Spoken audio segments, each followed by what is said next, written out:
Good evening. Welcome back. Making everything go accordingly. Everything is well. How are you, darling?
Oh, you're happy to be here, but I'm happy to have you.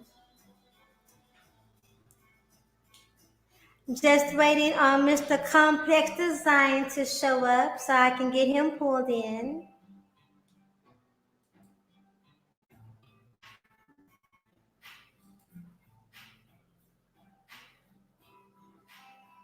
I really love this song. Let this song play again. I really, really, really, really, really love this song.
No worries. Take your time.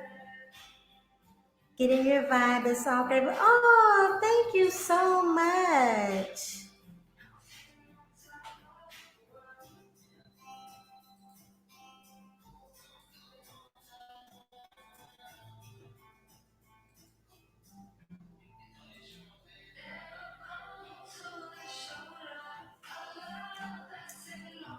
Welcome back, Rosie Rays. Yay. I've got to give this young lady a call. This is Ryan Michelle, and I've got to give her a call and check on her and see if she has anything else to share with us.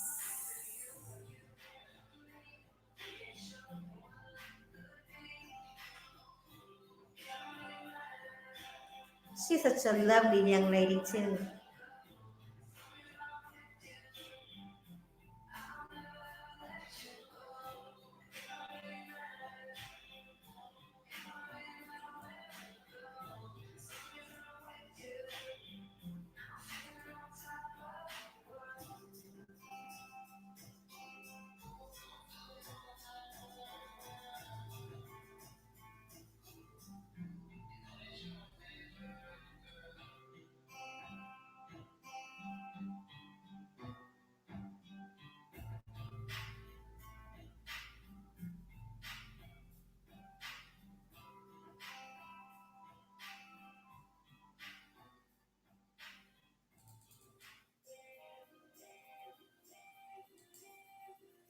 And this melody that's playing now was done by Crew Reality.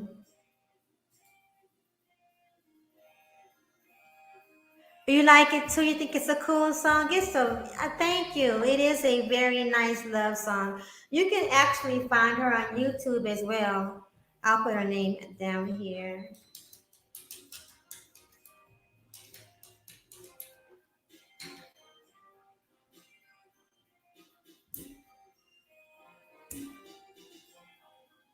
Now we don't have a particular topic. This is really going to be off the cuff. Can y'all hear me? Okay. Oh, but now I know something that we can definitely talk about. I'll pull up a couple of things. As a matter of fact, let me go to Twitter because Twitter always has something to share about what's going on.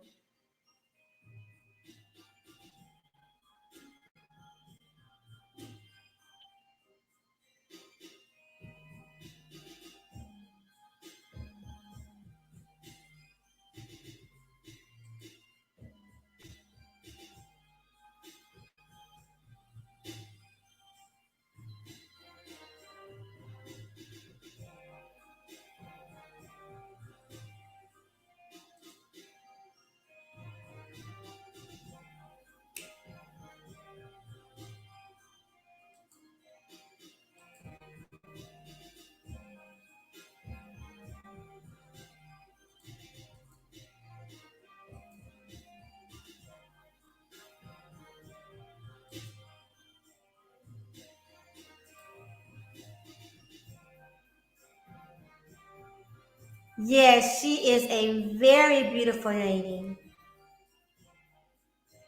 You're backstage? Okay, awesome. Let's get you up here. Yay, there we go. Oh, I did it. Yay. Oh wait, am I there?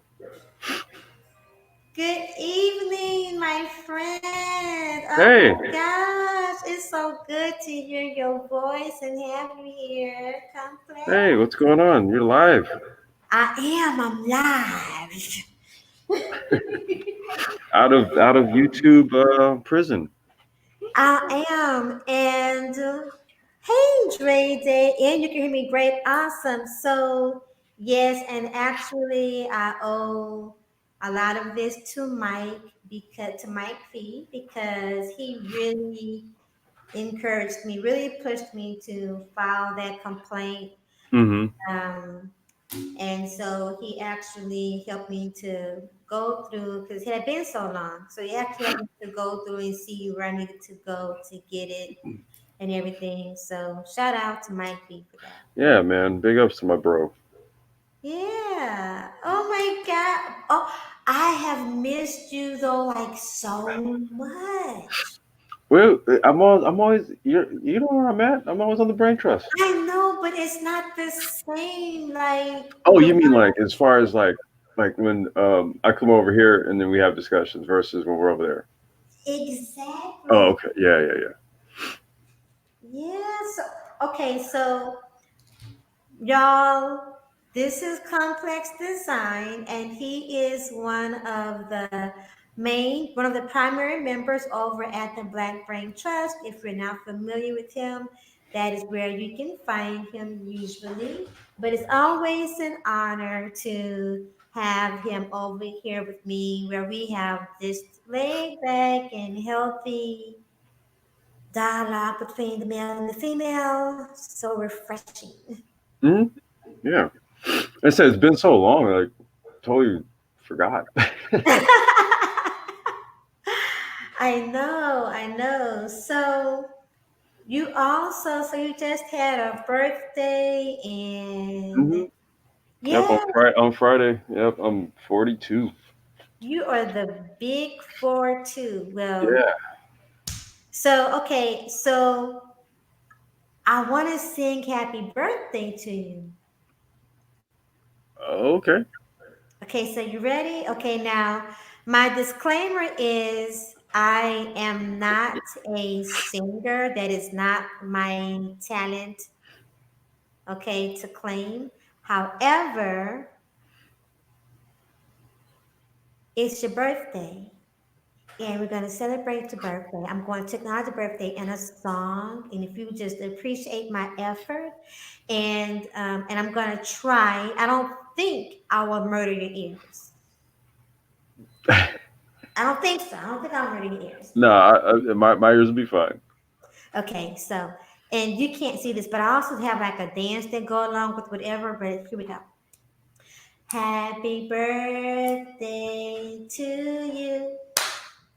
Happy birthday to you. Happy birthday, dear Complex. Happy birthday to you. That was good. I'm not done. I'm sorry. Don't. Happy birthday. Happy birthday. Happy birthday, dear Complex. Happy birthday to you. Okay, now I'm done with my jig. And yes, I did get up and do a jig.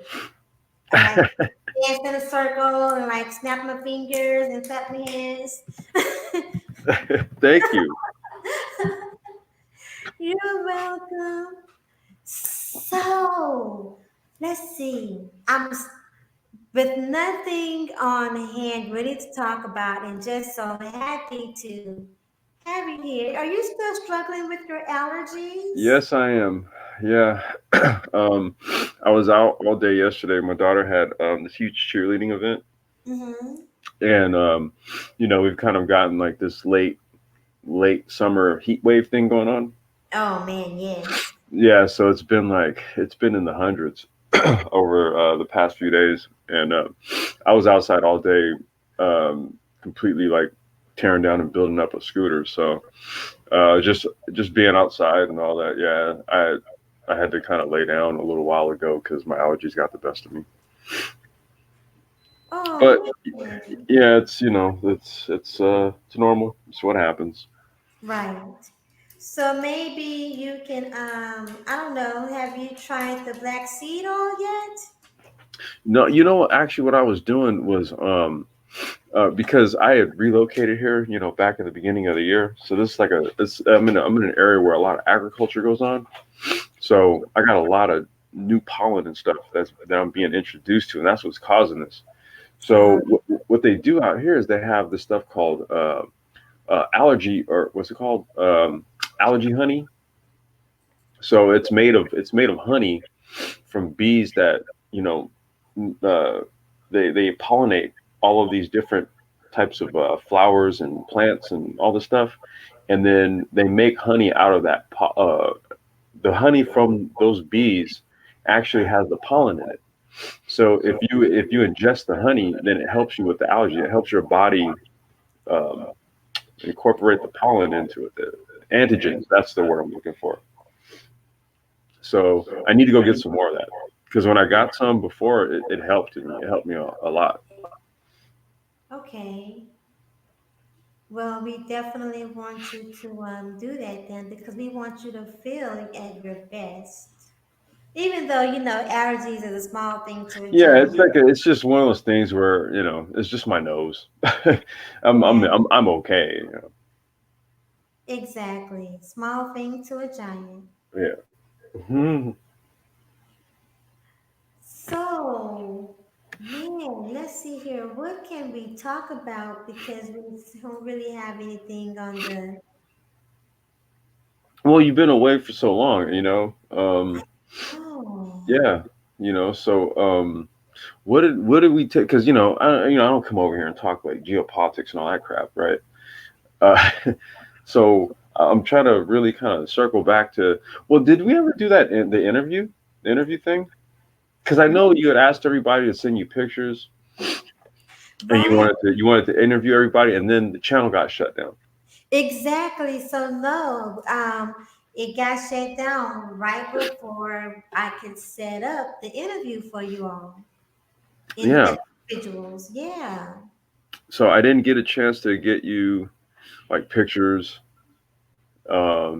the stuff that you had asked for, Right. because we were kind of like, all right, well, we'll have to wait until you come out of YouTube purgatory and all that. Right.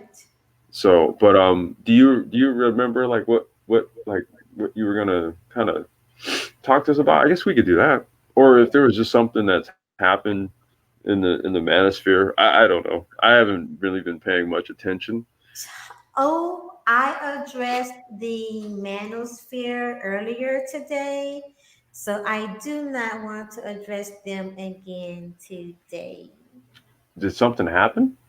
I just pretty much talked about the men children cry all the time, and I don't want to address the men children crying tonight. I got it out of my system. I got over it, and yeah. So. Mm.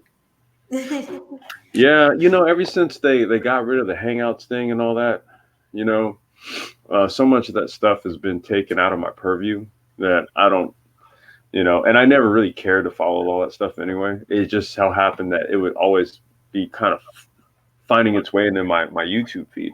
I don't Right. subscribe to none of it, but it'll always just kind of filter in. So ever since they got rid of the Hangout stuff, I'm largely I'm totally unawares as to what's going on out there if I'm not subscribed to people's channels, right? Right. So yeah, I don't. Usually if I hear something that's going on, it's because I've talked with Mike.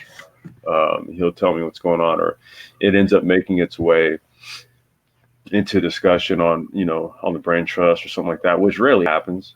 Yeah. We've been so focused on really trying to find actual things that we can do, right? How we can filter a lot of what we talk about Hmm. into uh, actual things that we can do on the ground. Exactly.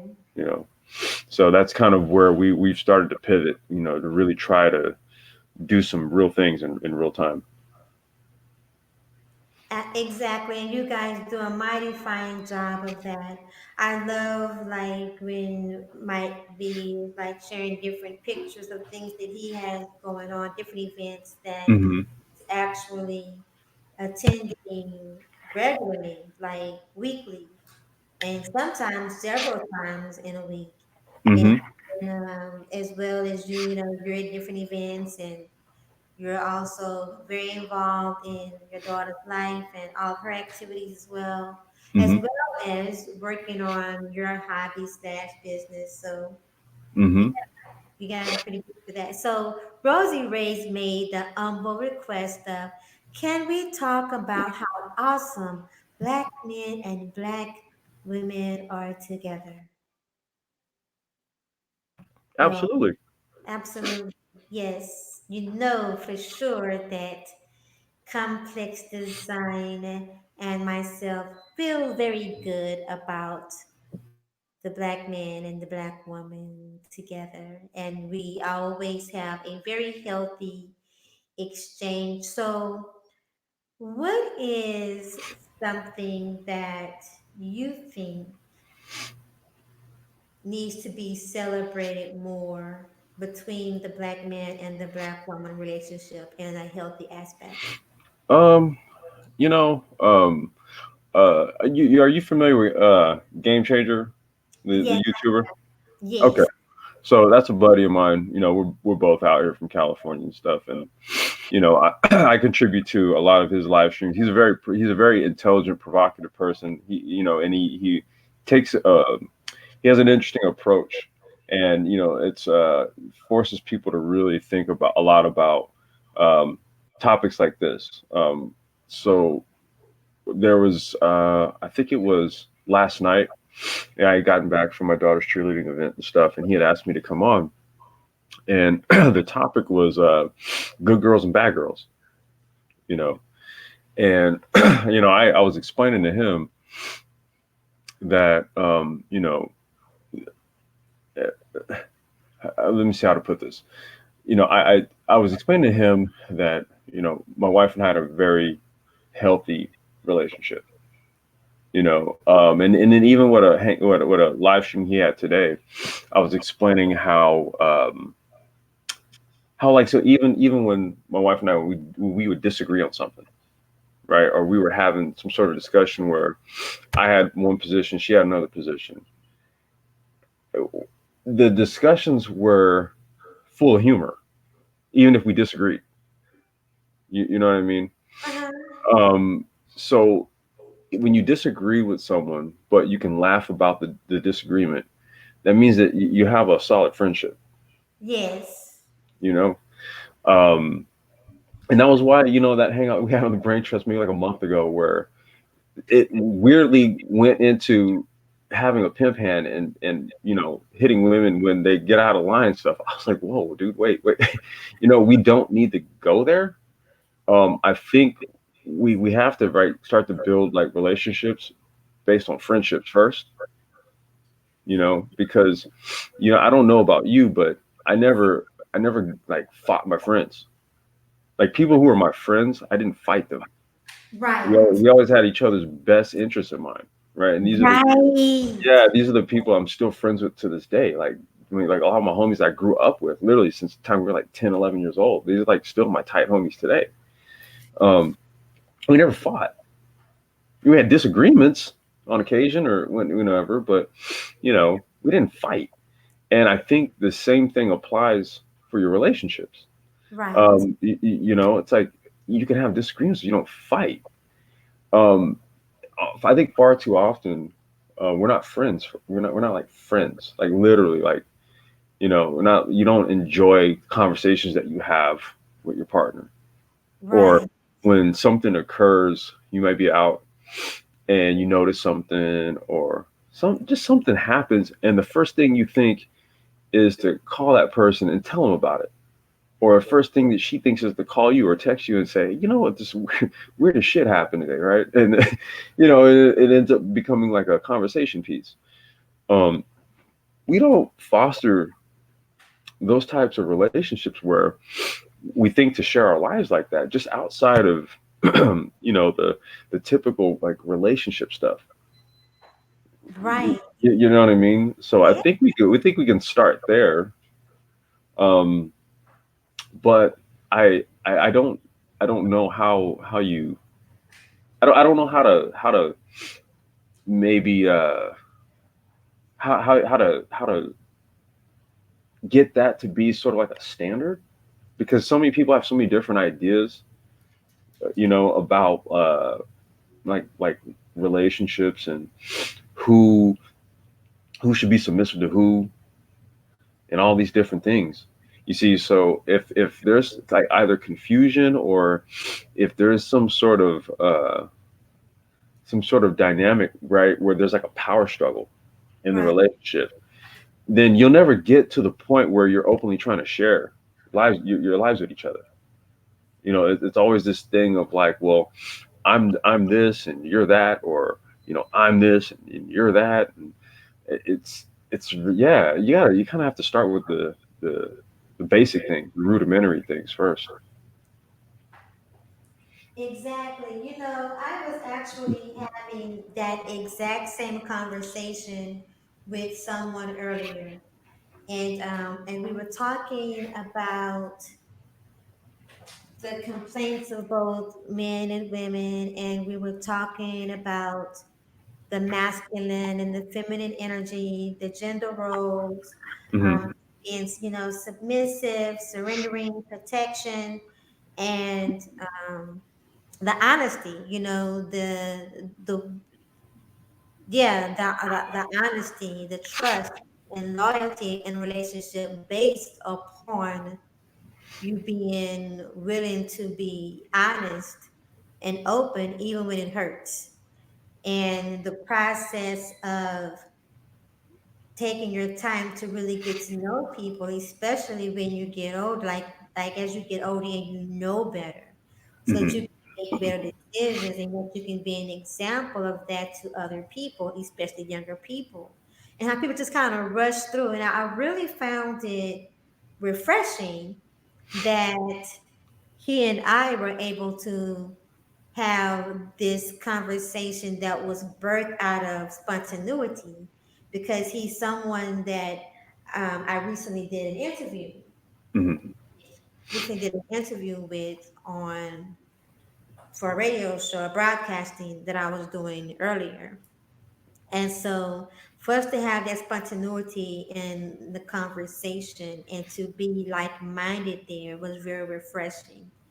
And but yeah, but we talked about that. We talked about one thing that I mentioned was how things are just so topsy turvy.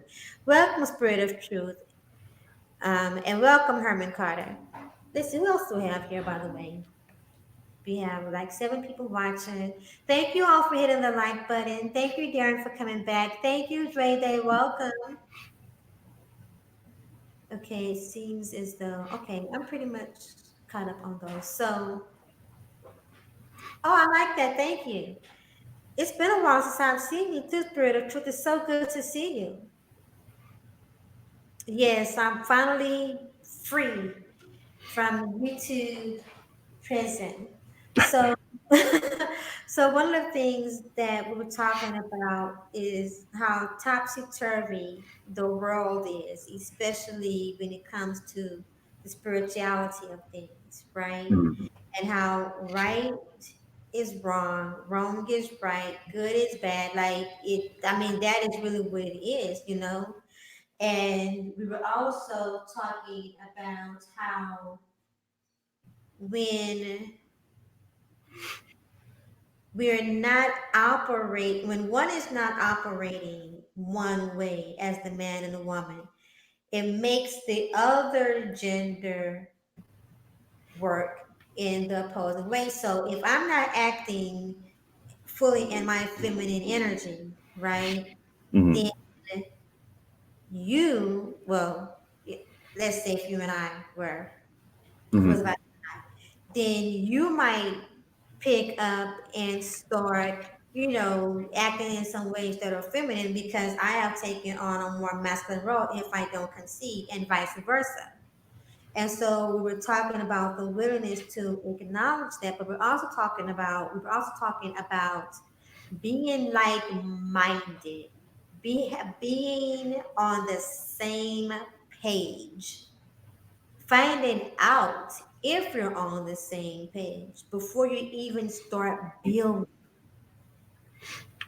Yeah, the cart is put before the relationship horse in a lot of ways, or just that's kind of because everything is kind of like sex first, and then we'll figure everything else later. We'll Right, figure it all out later. Um, and that's kind of just the paradigm that we kind of find ourselves in nowadays. You got the social media stuff and all that. um, and then another aspect to all of this. When we were talking on Game Changers Hangout, uh, I'm not sure. I'm not sure if because I guess the cat's out of the bag in a lot of ways. hmm There's so many things that have kind of been put out like in the open, and a lot of these discussions that have been had like just in social media and stuff. And not to say that women's their true nature has been exposed or anything like that, but um, men largely have a jaded view of women now. They don't really view them with a an air of sanctity and that sort of thing. Like they're not and then but now to be fair in that assessment, you have to look at how women project and carry themselves nowadays. right, Like I was taught. So last night, to reference, the discussion we were having last night, I said, you have a lot of women who I would say that I would say are attractive, or I could find them to be attractive, but then I look at all the tattoos and stuff, for example, right? And and so there's something very telling about that, right, right? A woman's mindset that has her kind of because you see guys like tatted up, right? And that's usually some sort of signal of a masculinity, or a man who's been inked up. It's kind of like he kind of marks himself for whatever reason. Dudes that may have had the birth of a child, or they they'll ink themselves up with something significant or something like that. And, these were typical like warrior traits. Right. Like when you look at Maori warriors, or uh, indigenous cultures, and when there were rites of passages that a man passed, then he would mark himself. Now, in a modern context, this is just more of like an expression of self, I guess, if you will. Yes. But I understand it to kind of have more of a cultural or a tribal implication. So when I just see like just random just markings and stuff, it points to more of a masculine mindset. Mm-hmm. You know what I mean? And so in that sense, guys have kind of shifted their view on how they see women. And so this is why we have this sort of new paradigm now where it's just about paying for it, bending them over the couch, and you know the spiel, right? Men really aren't interested in all that because women have kind of taken on a masculine frame of thought, right? So then that means that I can just keep it real with you, like I keep it real with one of the homies. So Mm-hmm. if it's about like getting what we want to get from each other, then shit, what's the point of courting you? I'm just gonna say it, right? I'm just gonna put it out there, and then there's kind of like a cognitive dissonance when it comes to how women perceive that, because men perceive women now to be in a more masculine space. So it's like, well, shit, I don't value your femininity because you don't value it, because you're coming at me from a masculine standpoint. So then, shit, I'm gonna deal with you like I deal with any other brother on the street. But you happen to be a female, so I'm not gonna look at you in a feminine frame. I'm just be straight up, And so what that translates into is a feeling that women have that would suggest that men don't want to court them. And see, and really, the honest truth is that guys would, but that's not what appears to be what's wanted anymore. So we've had this fundamental like change in how we perceive each other. Now, how we change that, I have no idea. Uh, Okay. yeah, So go let's ahead. talk about that. So let's talk about the tattoo thing. Let's stay here for a minute, right? Hmm.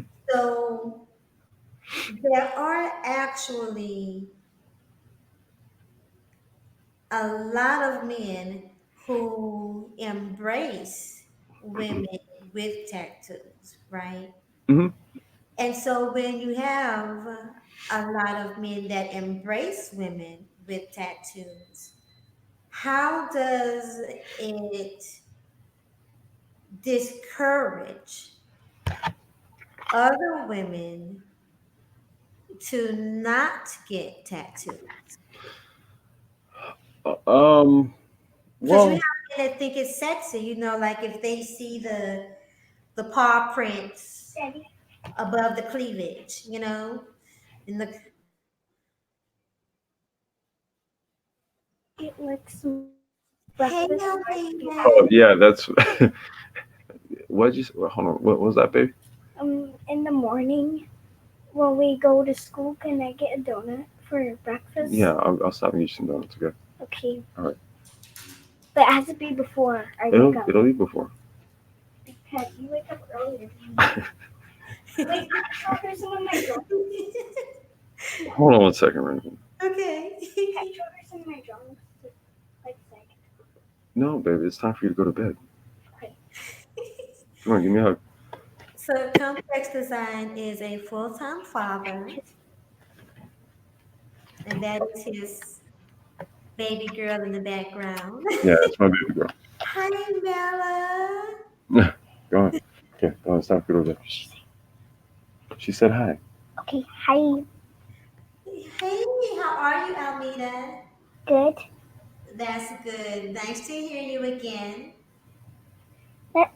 She said it's nice to hear you. Thank you. Oh yeah, it sounds good. Yeah, good. It's like what, 8:45 there? No, it's going on 10 o'clock. She's a night owl. Oh, okay. Yeah. Well, I know she's very creative, so Oh yeah. Oh yeah. She's. I'm gonna be. She wants to do ASMR videos, mhm. and she also wants to do like cooking. So I'm gonna be getting her a computer, and we're gonna set up a YouTube channel for her. And yeah, she'll be doing her creative thing there. Okay. Where was I at? You were saying about um, oh, men, kind of wanting that. Yeah, Tat- how they embrace it, and so if they embrace it, how can it discourage other females to not get their body marked up when it's embraced as a culture or it's embraced as cool thing to do. It's not embraced as, it's not looked upon as anything masculine for a majority, for a great deal. I'm saying not majority, but for a great deal of men.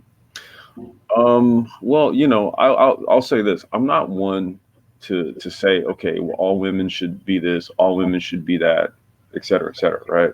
Right, People like what they like, right. and I think this is kind of where um, this is kind of where we really have to start to think about how things have fundamentally changed.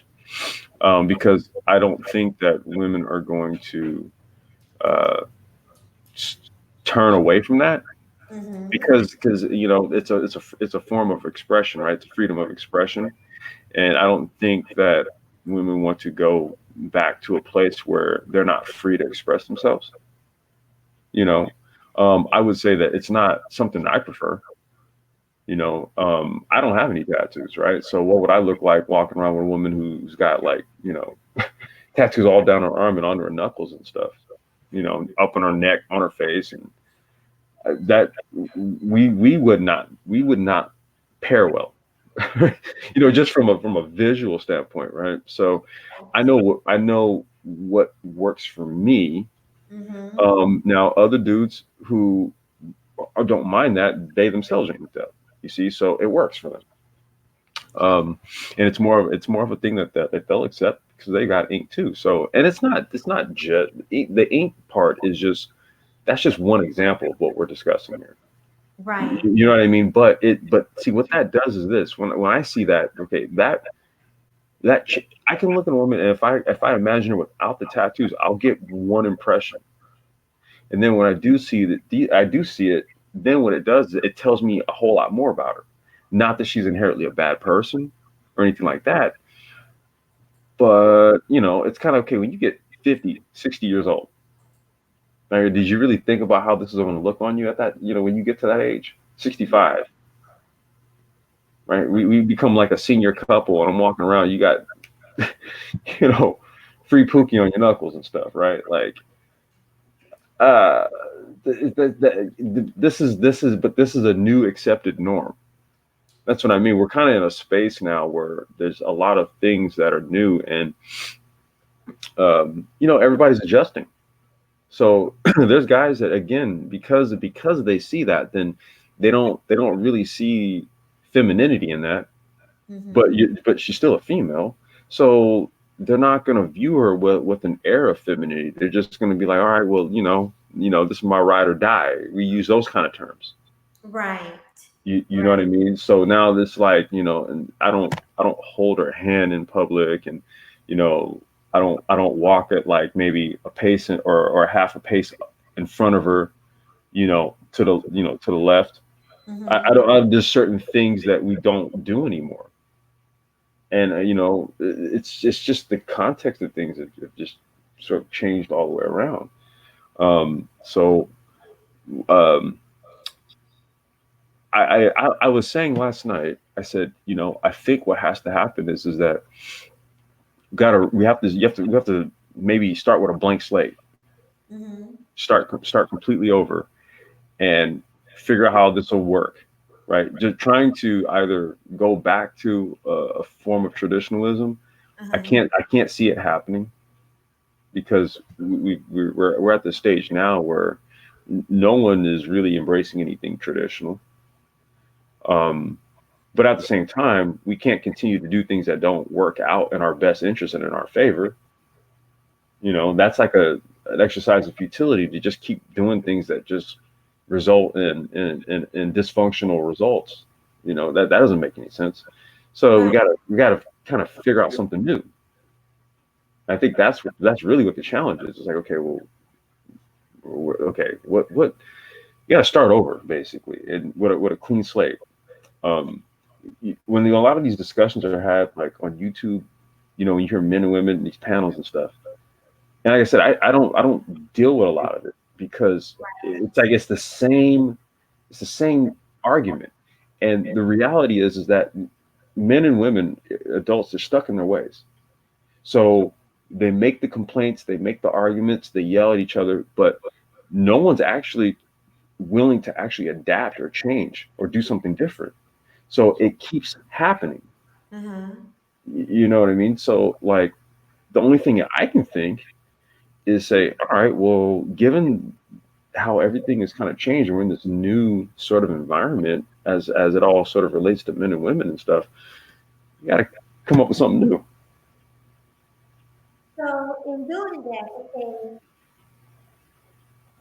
in doing that, don't we still need to be on the same accord in order for us to work? Yeah, yeah, yeah. I mean, you can't. It's not nothing. Nothing. Dysfunction doesn't prove that dysfunction does not produce functionality. Right. Okay, you can't get function out of dysfunction. That's again that's just an exercise in futility. It's not going to happen.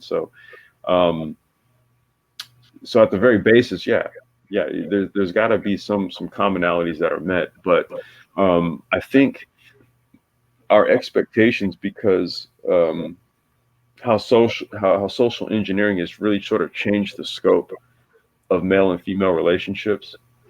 Like men are afraid to be men around women. Wait a minute. Whoa. Hold on. Stop right there. Yeah, Wait. You said men are afraid to be men around women? yeah. Elaborate on that. Um, you know, You're if not afraid to be, you're not afraid, even though it's digital, but you're not afraid to be a man around me, clearly. no, no, no, no, not that. But so, for example, I started a new job a few weeks ago. Okay, Hmm. and there's the sisters that work there. Let's just say women in general. I don't want to just limit it, but um, I understand the new environment, right? So I don't greet them. I don't give them eye contact. I really don't say a hello or and that's out of necessity because that's just kind of where things are. Okay, so that speaks to everything that has transpired with the feminism and with the Me Too movement. Then, Well, correct? it's yeah, because here's the thing. First things first, I got a daughter to raise Right, and I have to provide for her. right, You see, so what I'm not going to do is jeopardize my method of providing for her. right. Not especially not in an environment where a simple hello can be taken the wrong way. Wow. Okay. Okay. You Yeah. see, so this is where we're at. So that's why I say we gotta start over. We gotta figure out something new. Because if I can't say something as simple as, good morning, sister, or, something like that or whatever, then I Hmm. don't know what kind of interactions are we gonna foster amongst each other? Okay. All right. Okay. Wow. Okay. that's not I'm not that's not a singular item, right? I'm not saying that that's the crux of the matter, is that I Oh, of can't course say, not. you know what I mean? Like I can't say hello to women at my job or anything like that. That's not what I mean. But what I'm saying is that if we're at that point where Right. where a simple hello can be construed, Right. shit. Well, then, good luck dating people. Okay. So, wow. Okay. So now that's a good point. I don't know if you're familiar with Ringo of Black Male Advice TV. I've heard the name. Okay, so he said something on one of his streams last week, I believe, where he said that even before this environment, but especially in this environment, in this climate, Hmm. men should not be going to work and trying to hit on women anyway because they should be focused on being productive, right? Hmm. I agree. Okay, so with being in agreement with that, then it becomes when you're off the clock Hmm. and someone that you work with might be you might be attracted to them or just want to be friendly. You just want to be cordial. Hmm. You got to be about attraction just yet, just about being cordial. Yeah. Then because a lot of things can build up just from being cordial, right? Yeah. Ideally, that's where it starts. Typically idea is where it starts. Exactly. So if you can't do that while you're on the clock, but then off the clock, maybe walking to the parking lot or or you're already out of the doors, out the building, Hmm. then is it possible that you find a way or that you can feel comfortable with speaking, or should the woman initiate speaking? And I have to ask from this perspective too, because I'm not in the workforce personally. I'm not in the workforce. I'm at home. Hmm. So how what do we say?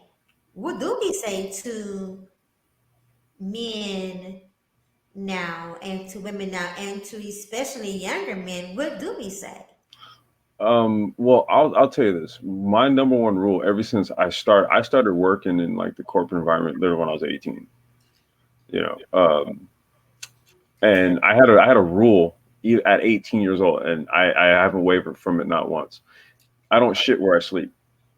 So I don't date women that I work with. I don't take any sort of interest in women that I work with. No matter what. Hmm? No matter what. No matter what. No, I've never dated anyone that I've ever worked with. Never had any sort of interest in a person that I work with. Never. Because I'm trying to. I have to protect what my means of providing for myself. Hmm. And it's even taken on greater importance now that I have a child, especially my situation. Losing my wife. So that's just a non-starter, right? And that's what I mean. Even to the point where I won't, because it's just the environment. It's just what it is. And again, I'm not putting this all on this, but you have to look at things as the symptoms of a greater issue. So Hmm. so again, in the workplace, if I can't even say hello, just a hi in passing as I'm crossing paths, and I would say, you typically say hello, or you give a eye contact and maybe give a head nod and a wave. And when we're at the point where that can be misconstrued, I'm sorry, and this is where we're at. That. So now view this in a greater context. So okay, so let's move away from work.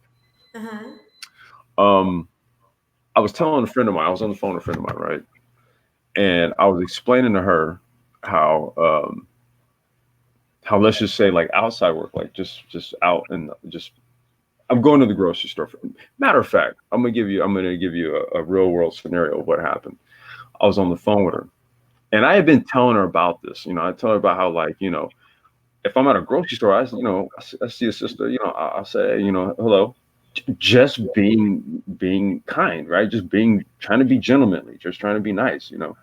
And you just get shade. Uh-huh. I don't ask me the reason, but Uh-huh. it would happen, right? And so she's a sister, like, we were talking. She's a sister too, right? And she didn't believe me.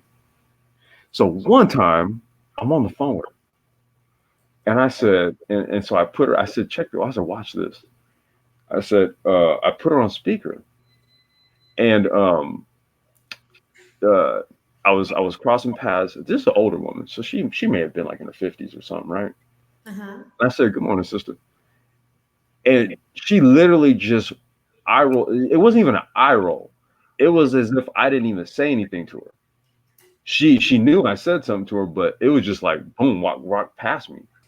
And so my friend that I was on the phone with, so she heard it because she could hear the music in the store and all that, and Uh-huh. she didn't hear her greet me back. And then I said, look, that's the shit I'm talking about right there. Now she knows the kind of person I am. So in her mind, because we would have these discussions, and she would be like, well, I don't understand why a woman would do that to you. And I said, well, I don't understand either. I said, but it happens all the damn time. And then there was that instance where it happened. I was on the phone with her, and she was just like, unbelievable. And I said, yeah, that happens all the time. So I mean, this is it's things like this where men are just like, fuck it. Hey, look, I'm trying to have you over here tonight. You trying to come over here or what? Oh, wow. Well, no, I'm saying this is why men don't bother to court. They don't bother to do. It's like, look, well, I'm just going to say it, and if you with it, you with it, and you're not, you're not. Uh-huh. And so now that we're in this environment where courtship is basically dead, um, uh, chivalry dead, right? All of these things dead. You may as well just get to the point. And so now what it is, women are largely having to accept this, right? So this is what you're going to get from men. If this is what we're going to get from you, like this is kind of like it's a biofeedback type of thing. So the question that you're asking is, okay, well, how do we get away from that? Because that doesn't foster anything healthy and long term. It really doesn't. But So, it's where we find ourselves. so how does that make you feel as a man and with your instincts? Um, it seems like your instincts are stifled. Um, hmm. It's. I'll tell you this much. Being that I was married, and being that that wasn't the type of interactions that I have with my wife. It's been quite an adjustment. It really has. This isn't anything that I would say that I prefer. I'll be real with you. But I've had to learn that this is kind of how things are. It's been a bit of an adjustment, right? It's like I can't really uh I can't how do you man let me think about that one. I can just say that it's been quite an adjustment. Man, Yeah. yeah.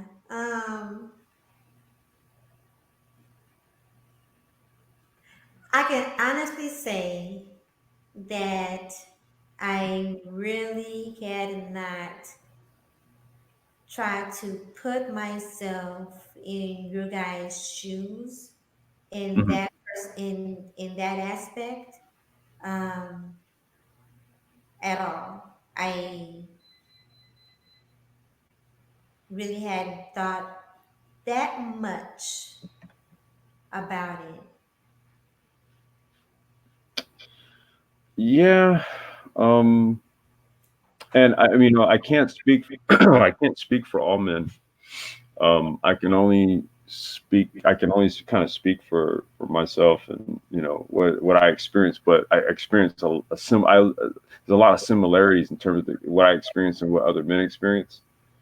How we all respond to it Mhm. varies because of just maybe our environments. I'm in California, so things are different here than say like in the Midwest or the South on the East Coast, and so everybody we have all the kind of like our regional cultures. Mhm. So our responses to these types of things vary, but overall, we are experiencing the same type of just general setting. There's really just been like um, it's not a no, I wouldn't say a reversal or anything. It's just a new paradigm of interpersonal relationships and how we interact with each other. It's Right. it's it's fundamental. It's right. It's fundamentally changed, and that's no. It's and I'm not placing. There's no blame to be placed on anyone. Uh-huh. Are you sure? Well, what I'm saying is we're all products of our environment. Yes. That's what I mean. It's kind of like if the environment says this is what is acceptable in society, then that's what's going on, right? So then, and then what's going to happen is as a result, we're all going to respond to that. So even though men, um, and I'm being general here, because you'll hear a lot of varying opinions. Like let's just say even like in the black sector of YouTube, like Manosphere or whatever, you'll hear a wide range of opinions from men.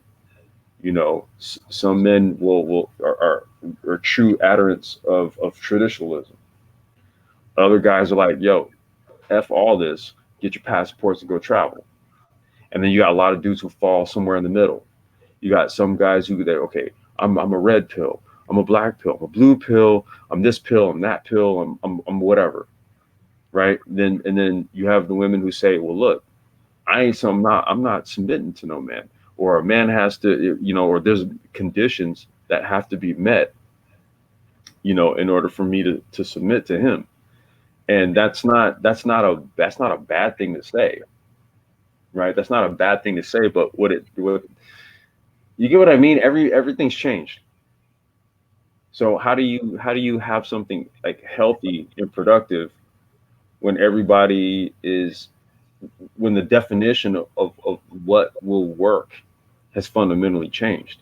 I don't have all the answers. I can say that okay, what was working for me was a traditional marriage. That should work for me. Right.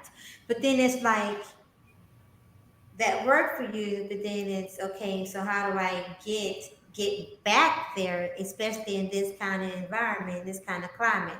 How do I experience that again, right? I would say okay, so coming January of next year will be 5 years. That Rosetta passed, and I will say this: I don't think that'll happen again. I hate to sound that way, but I don't see it happening. Right. So it's the question's not about now. It's not really how do I get back to that. It's what do I do? Oh You, man. yeah. I mean, I hate to say it because look, I'm not anti-marriage, right? I'm not anti. Look, No, you know what I mean. I'm not anti any of these things. you are definitely not anti-marriage, and Yeah. you're not anti-commitment. Like you are Yeah. definitely a family-oriented man. Exactly. But I got to be real. I got to be. But I got to view things with an air of realism. You know what I mean? Like the one thing I am not is naive. Right. That's the one thing I'm not, right? I am not naive. So even though things that a traditional relationship produced the best outcomes for me, and I would say that in all truthfulness, it was the happiest time of my life. I can't tell you how much I longed to have what I had. You know, I would get up in the morning and getting ready to go to work, and she had my lunch in the refrigerator. And having a peaceful having a peaceful household. Yeah. You know what I mean? The house would smell nice, and we would have pleasant conversations, and we make dinner. We'd have some wine and make dinner, and we just talk, laugh, eat together. And our daughter was a baby, and and she and what I found was that when you have that, okay, so my baby girl Almeda in there, um, she hardly ever cried as a child, as a baby, hardly ever. And how that came about was that her pregnancy was peaceful, her delivery was peaceful, the home was peaceful, and so you just had a child who was just like was comfortable. She wasn't a disturbed child or anything. You know what I mean? We have to value these sorts of things, and we've gotten so far away from um, valuing things like this that now children are just kind of created out of a quick desire to bed somebody. There was no intention of creating a child, but next thing you know, pregnancy pops up. Okay, now both of you are kind of like on this. Well, we weren't trying to do all that, so I ain't really trying to marry you. And then now you're trying to create this 50-50 sort of thing, and now the woman's having a stressful pregnancy because she don't know if she can rely on this dude. And I mean, there's just so much shit. There's so much shit that creates so much uncertainty, so much dysfunction, and what undergirds it all is um is there a non-desire to have the right setting, the right situation, do things the right way. We've abandoned all of it. But we want the end result of it. I have to Right. believe that we want the happily ever after. And and it just doesn't happen. Unfortunately, it just doesn't happen like, snap your finger, hey, this is what I want. You want the same thing? Cool, let's go do this right now. It just doesn't happen like that. There Yeah. is a process to getting there. Hmm. Yeah. And if we're gonna accept new cultural norms, then that means that we're abandoning what worked, right? Now people will question whether these things worked or not, and I always kind of scratch my head. I scratch my okay. My wife showed me some pictures of like 1940s Chicago, right? When her grandmother and her grandfather had relocated from the South. Like a lot of like with the Great Migration. A lot of people moved from the South up to the North. They left the southern states and went up to areas like Chicago and you know Missouri and stuff like that. And these are pictures of places which some 30, 40 years later would become the projects. Mm. But before they became the projects, these places were immaculate. These were some of the things that kind of showed me, like, damn, okay, see, when we were thinking a certain way, we were living a certain way. And when we abandoned that way of thinking and that way of living, the results changed, and you got something different. You see, I don't understand how it is that you can you could change the recipe and still think you're going to get the same taste. Right. And that's really what it is that we're dealing with. Please, anybody who's listening to this stuff, I haven't really looked in the chat or anything. I'm not. I hope this isn't being interpreted as I'm dumping on women. I'm speaking generally. Men have fundamentally changed. Women have fundamentally changed, and these are This is the result of us responding to a greater social environment that is saying, no, no, no, these behaviors are now acceptable. So we didn't reject it culturally. Like, okay, see, there's other groups of people who, even though these sorts of things are taking place, like, as far as a social setting, they themselves would be like, look, we ain't doing that shit. You let them have it over here. We're not doing that. And because of that, they're able to preserve a lot of things. They're able to keep things going, in a traditional sense. We man, we dumped tradition wholesale in the garbage. Right. I agree. Man, we have let me read some of the comments. Okay. And no, no one is taking it at all as if you are being like you're dumping on all women and giving up on all women. No one's No, that no, at all. I'm trying to be objective about us as a people. And that's why I really like having you here because we have always been able to have such a very light but very real and healthy Hmm. exchange on these kind of topics. And I think that it is so important that we illustrate this more. And I don't know, maybe it's a small pebble in a pond to give it a ripple effect. I don't know. Hmm. Who knows? Well, uh, okay, so it's my view that mature adults can have mature discussions, right? Right. They don't have to be contentious. They don't have to be, you know, argumentative, finger pointing. Doesn't have to be none of that stuff. It really doesn't. Especially especially if you see something better for if I mean I can see better for our people. Hmm. Like, why that's why why do you think we do what we do over at the Brain Trust? Right. Because we honestly see ourselves like in a different light. We see ourselves applying our intelligence. We see ourselves being able to develop artificial intelligence programs and stuff like that. Like, we don't believe that we're incapable of doing this type of stuff. Right. And along with that line of logic, we also see that we could also have healthy relationships.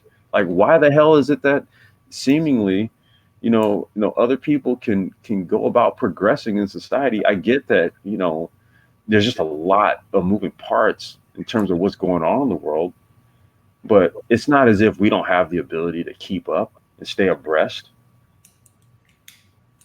That we're just inherently just intellectually inferior, and our emotional dispositions are that of a child, even though we're grown adults. I mean, listen to how adults talk on YouTube to each other. Hmm. It's amazing. It's amazing. Exactly.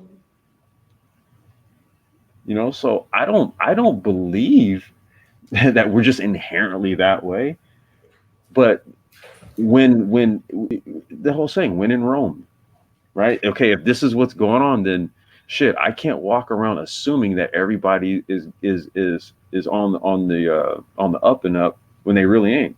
I'm gonna have to function as if people have questionable natures, men and women both. We sit up here and we'll tell brothers, look, we need to get our business game up. We need to do this.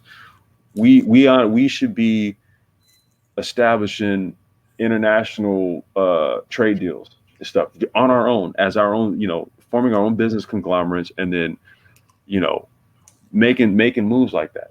And we'll have brothers literally push back on us. And that don't even have nothing to do with the women. Right. That's why I'm like, I hope people don't think that I'm dumping on women or something. Like, no, this is a cultural thing. This is like everyone. And for me, it's like I know if I'm functioning in my true capacity, then I'm gonna tell you right now, any sort of discussion with a woman with regards to submission, that shit ain't happening. Like I'm not even gonna entertain a woman who doesn't recognize my value. So I don't have to get on some panel and have discussions about why women need to be submissive and this and that. Look, I won't accept anything less. And in my actions and what I do should show that like I'm a man of quality. Mhm. Mhm. So it's like, okay, well, look, so if we're not, if we're okay, so if now a man of quality is a lame, right, an educated lame or something like that, all bets are off. You know what I mean? It's like, wow, okay, this is it, man. We rolling like this, huh? And that's what I mean. It's a whole 360-degree thing, right? It's all of it in a big salad bowl. You got to pick out, like, you don't like olives, so we're going to take olives out. And, you know, I don't know.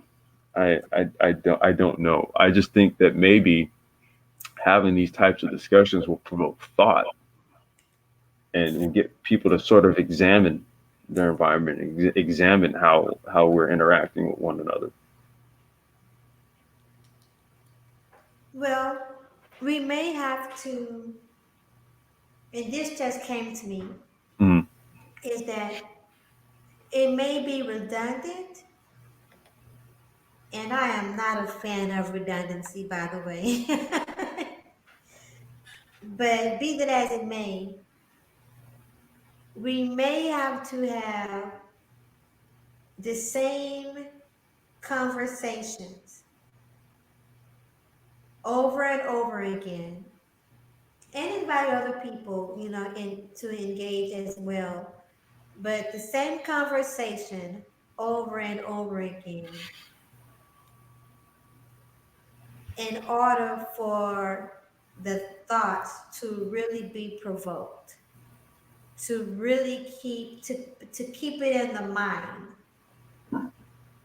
of some people, Hmm. that may be, I mean, just like social programming and conditioning happens with them playing the system, Hmm. playing the same music and the same kind of music on the radio over and over. Over, yeah, and it programs people, yeah. Exactly. The same thing with television. Um,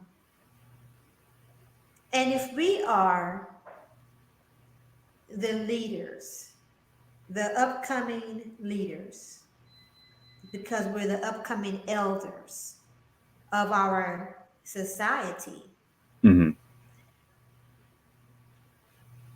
whether it looks like it or feels like it, has to be irrelevant to the reality and the fact. If we have it be that way, that we determine the way and the pattern of the world to come.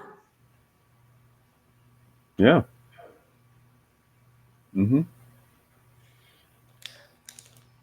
uh, you know Let me ask you. Frederick Douglass, he said that it's easier to build strong children than repair broken men. So my question to you is spending the time and energy to convince adults who make conscious life decisions on a daily basis to change. Is it easier to do that, or was it easier to put the focus and the time and the energy on the children to make sure that they come up with the right frame of mind?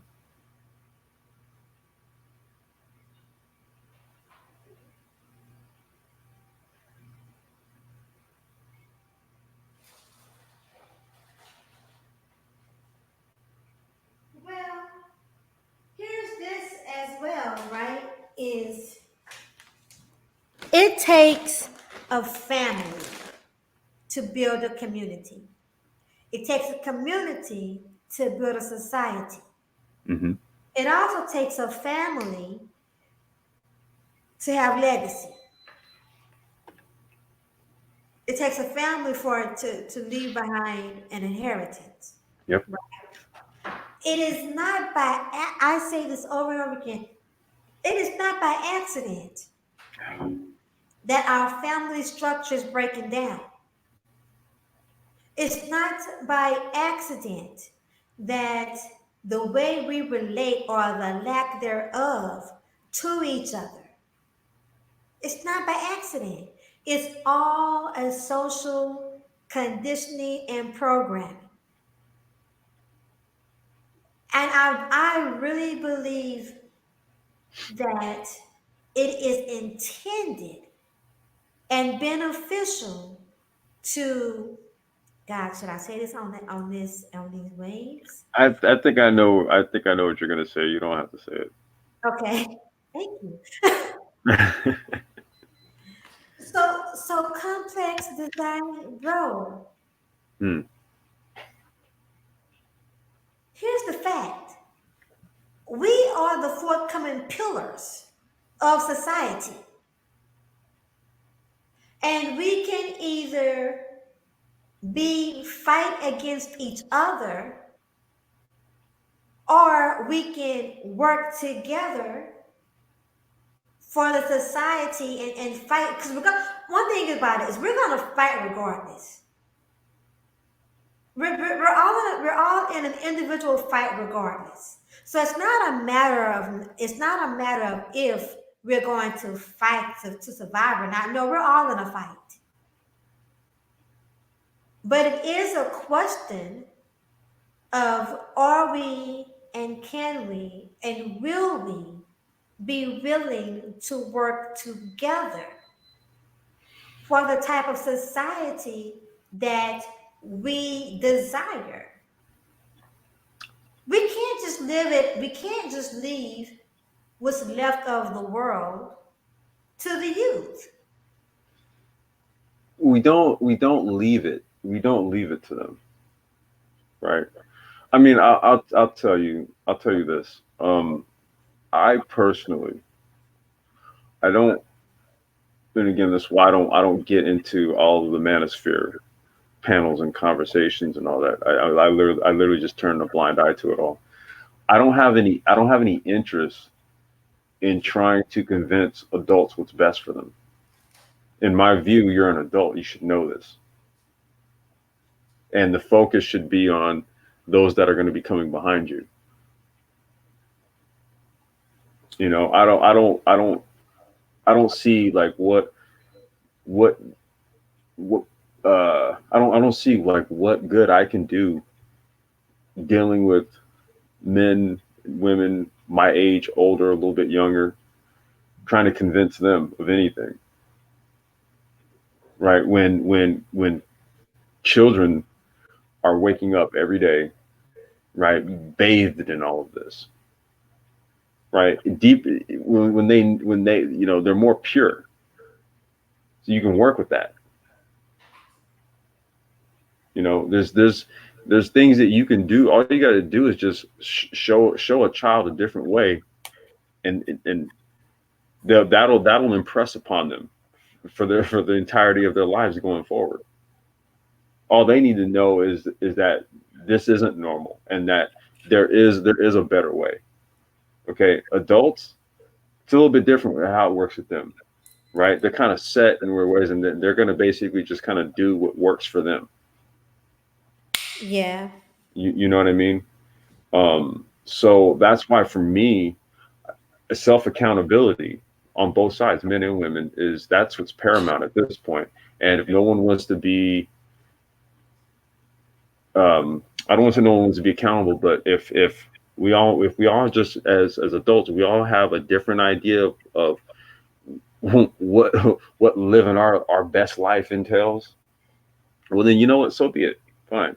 Can we think about the children though? Can we at least do that? You know, if everybody wants to get out here and just do their thing, then you know what? Fine. And this is what I was telling Game Changer last night. I was like, look, you may as well just write off. You know, if you're like, I would say between 21 and 25 and older, forget about it. Focus on the kids.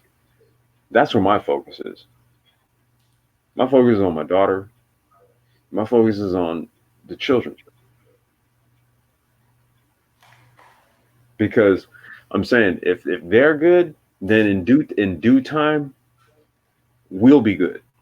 And when I say we, I'm colloquially speaking, we, right? Not we as like us adults or whatever. I mean, we're choosing what we choose to do. We're choosing that already. Okay, but the kids, okay, they can be put on the right path, and it doesn't take a whole lot of time and energy. You just have to give a fuck. You have to care about them. That's it. All you have to do is care about them. Look, you can be some dude who's been in jail and did whatever, but you know what?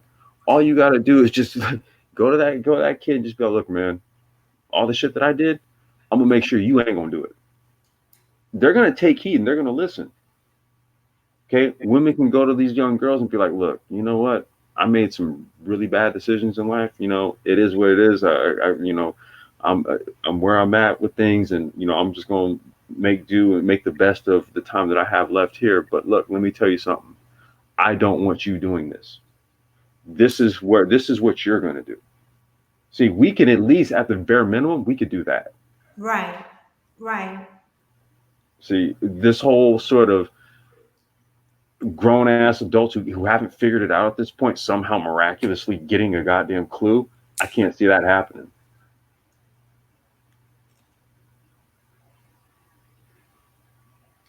I mean, there are going to be sensible people amongst us who will pair with other sensible people, and they'll go about, and you know, they'll have their happy lives, but just culturally speaking, that's not that's not put on the front burner in terms of like something that's like a priority or something that's of utmost importance. We like I said, culturally we kind of abandoned that, and now we're seeing what that's netted us. So if people aren't willingly trying to like make changes or adjustments to correct it, then you know what, fine, go about living your life how you live it. But damn, don't let the kids think that this is just going to be the norm. Hell no. At the bare, don't do that. If you're gonna do, if not gonna do anything, or I'm saying, if you're gonna do anything, at the very least, just make sure that you're pointing the kids in the right direction. You may be wrong, but point the kids in the right direction. And that's really what my focus is at this point. I'm not interested in trying to get grown ass adults to get a damn clue. You're an adult. Like seriously. I don't like hearing, you know, well it's white supremacy that has, what are you talking about? You're an adult.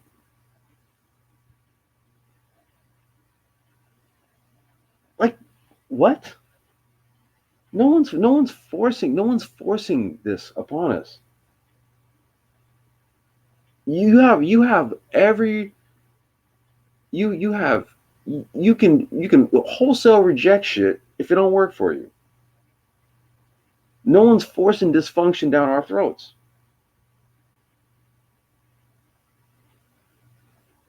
We're willingly choosing it.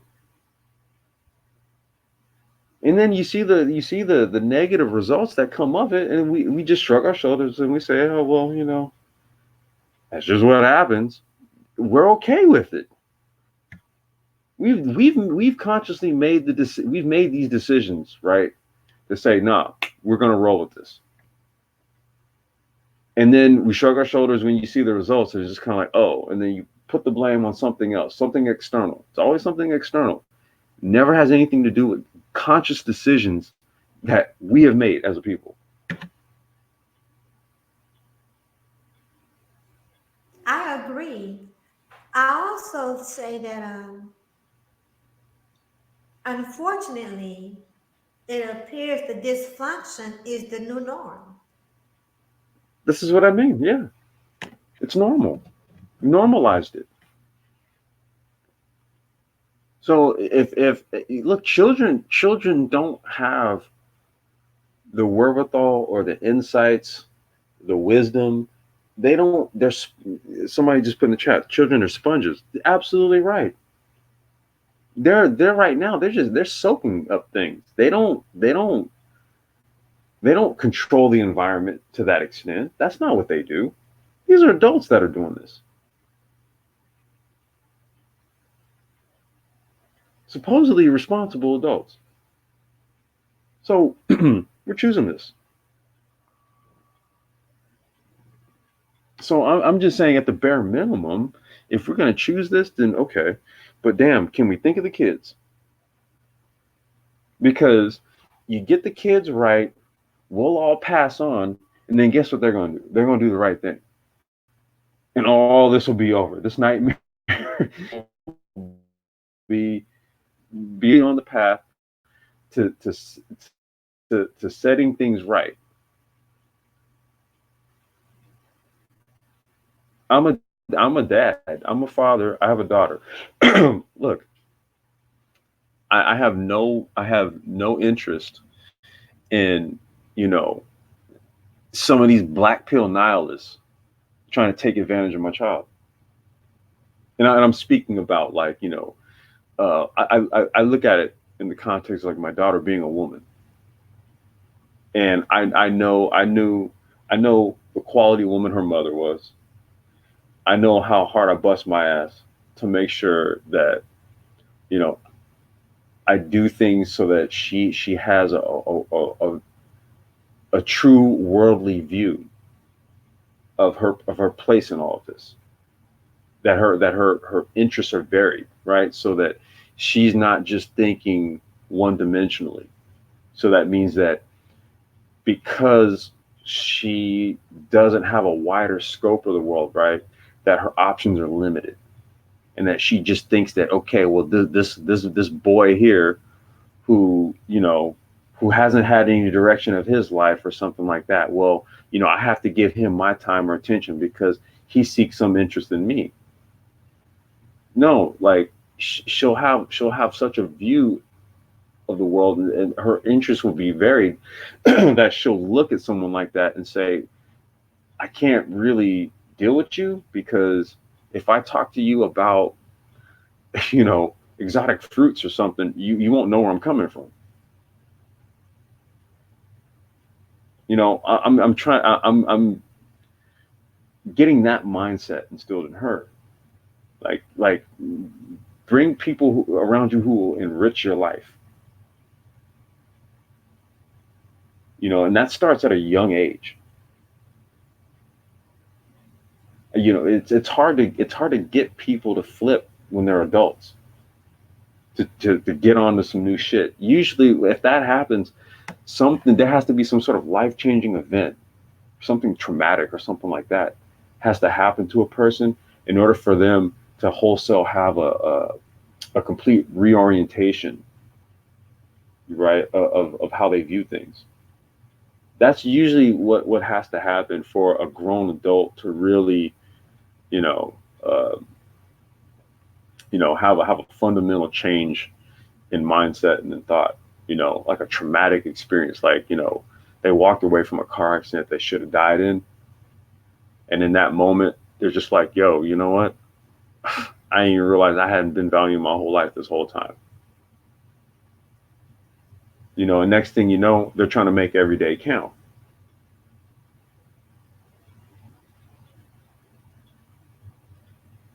You know, but Facts. That's yeah, fact. yeah. So we ain't there yet. Well, not yet. We're not there. We're not there with it. So how? And let me pivot. Let me pivot because I don't. I I know how this can come across and how it sounds after like some time in discussing this, right? Like it just seems like, damn, it'll never get better. It'll never get better. It'll never get better.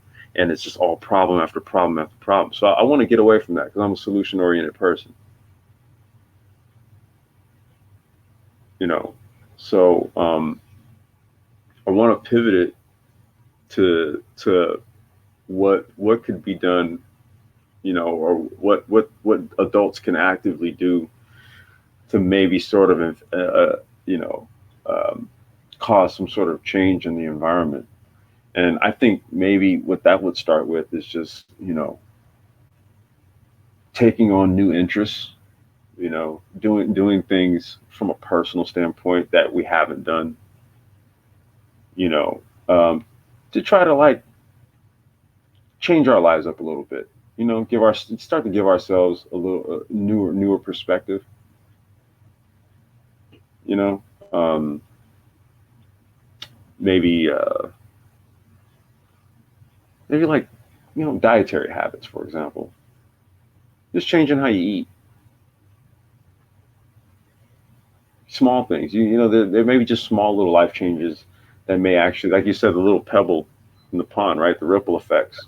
Exactly. Yeah, doing something small, just small changes. It's too much to ask people to make a wholesale change. But if we all do maybe something small, you start to see different results and things. I don't know. What do you think? Wait, hold on. Great. Q said he wants to adopt. I want you to adopt me, man. You're a grown ass man. What's going on, Q?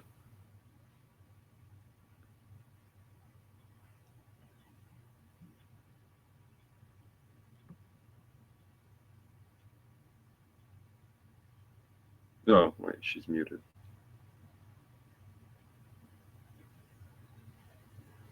Q had a real funny joke in my earlier stream about Mike V helping me with the computer and with what I needed, going through that process or whatever. Hmm. What did you say, Q? He said something about Mike V also helped discover the glue or develop the glue that that holds Donald Trump's toupee in place. I will say this though. I've actually had the pleasure of speaking to Q on the phone, and comedian on YouTube, but I would say a real solid brother in real life though. Right, real solid brother, man. So big up to you, Q. Oh yeah, Yeah, yeah. We actually talked on the phone, like, yeah, yeah. about like real things. Yeah, yeah.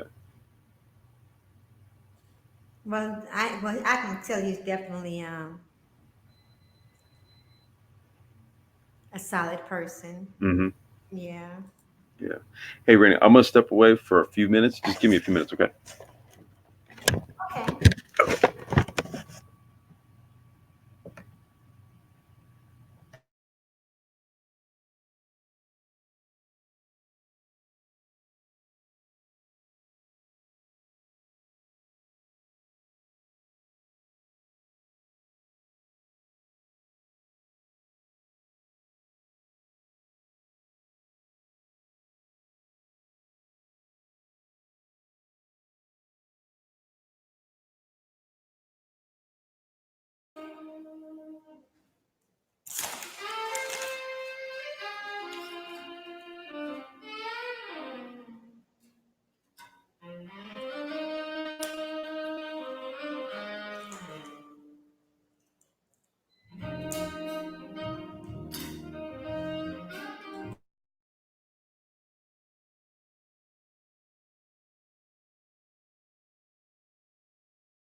Hey, Randy, you want me? You there? I'm back.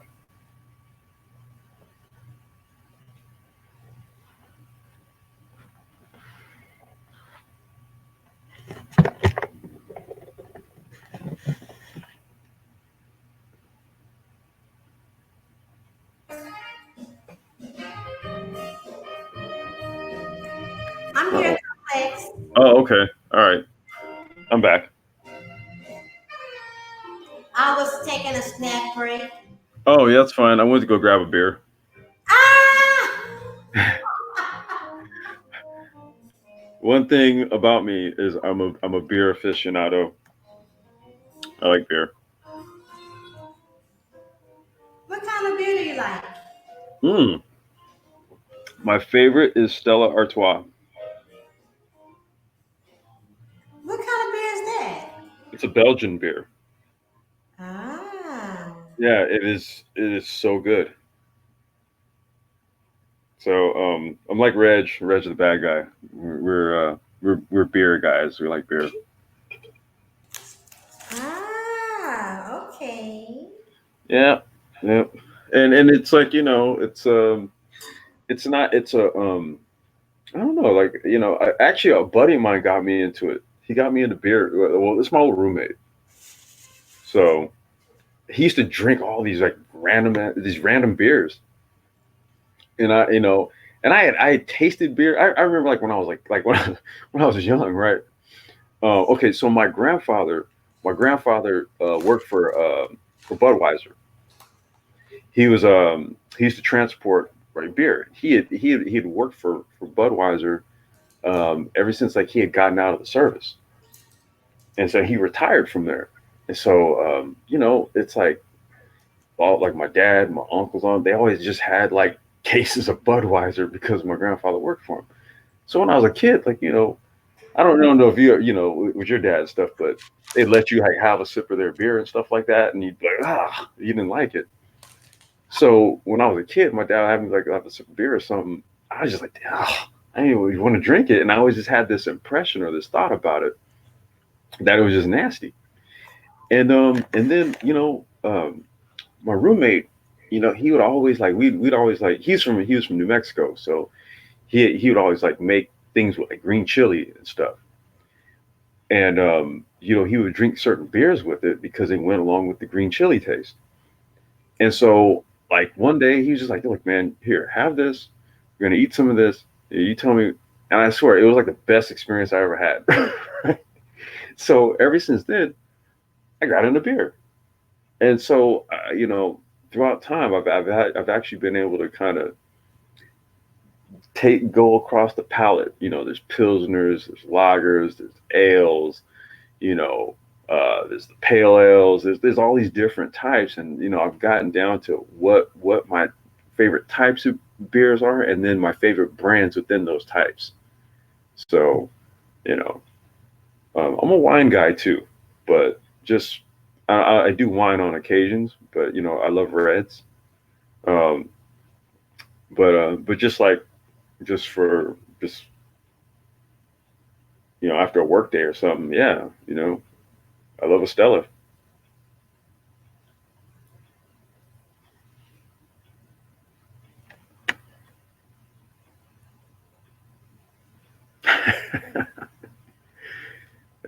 Yeah, Q, you know what, man? I've been told that, man. Like, Stella Artois is bougie, but man, it is the best. It's the best beer out there.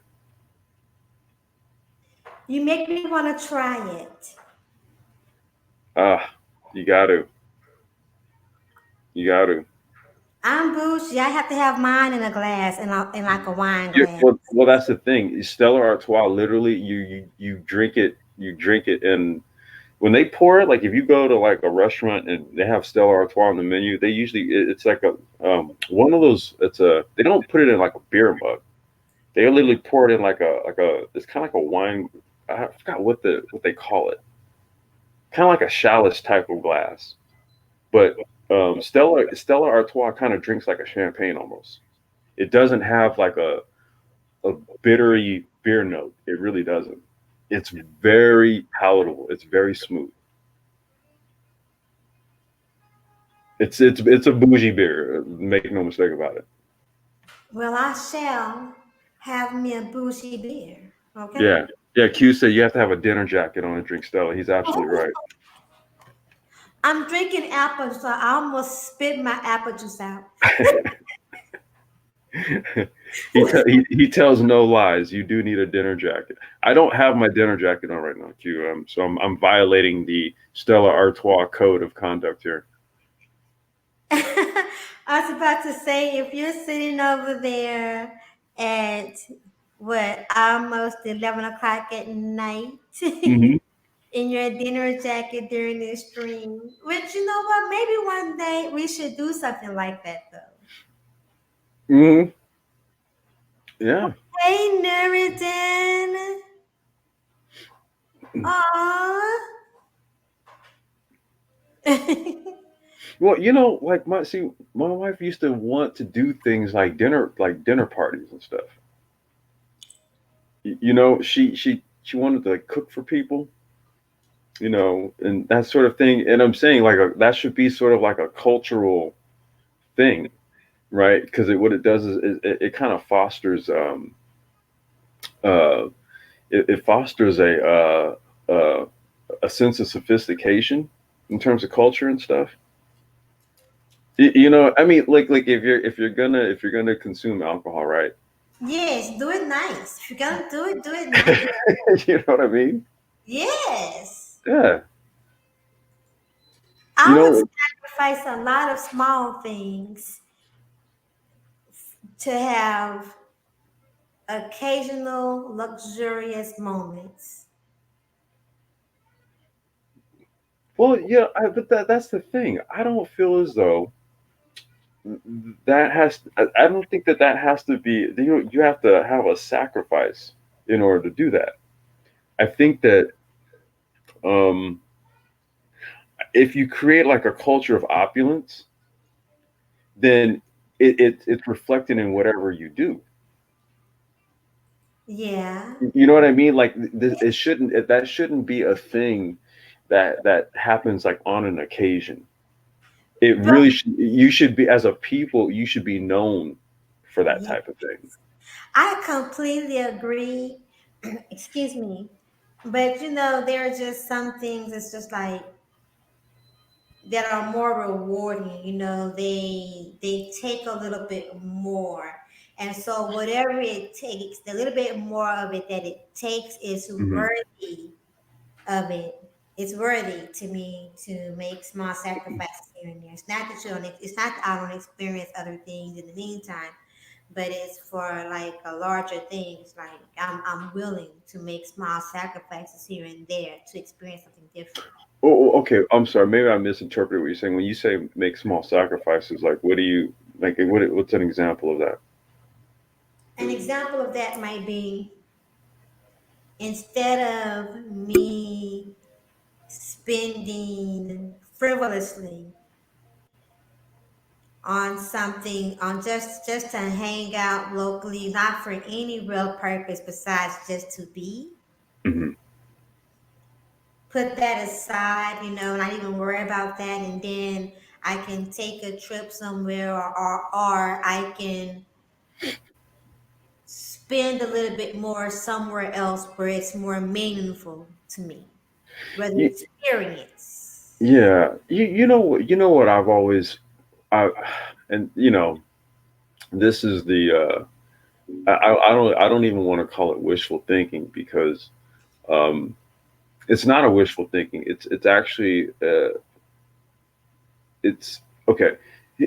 I've always felt as though black communities should be something where people who come from other places, they specifically want to come there and spend their Uh-huh. money there,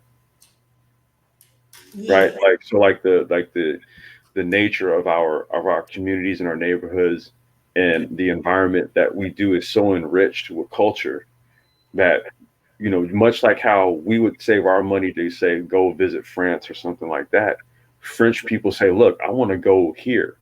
I want to experience this. I want to taste their culinary masterpieces and soak in the rich arts and all this type of stuff. You know what I mean? I've always felt like, okay, our communities and the cities where it's predominantly black and all that, like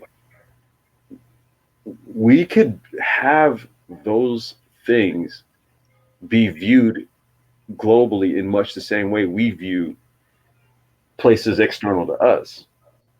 You know what I mean? Why should the appeal of our communities be that of like an extreme curiosity? Like, wow, like let's look at how they exist in these ghettos and stuff like that. You know what I mean? Like, you have people who they have like get tours of the ghetto.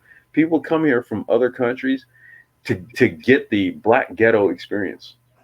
Did you know this? Hell no, I didn't know that. What do you Yeah. mean?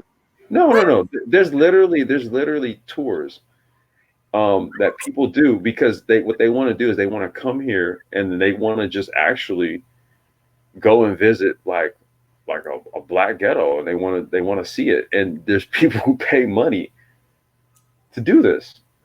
Like they'll come, like for example, they come to California, because they're here to, you know, go and visit Venice Beach or Santa Monica, and go to Hollywood and the Walk of Fame and this and that. And one of the things on their itinerary is to go to the damn ghetto or go to the hood.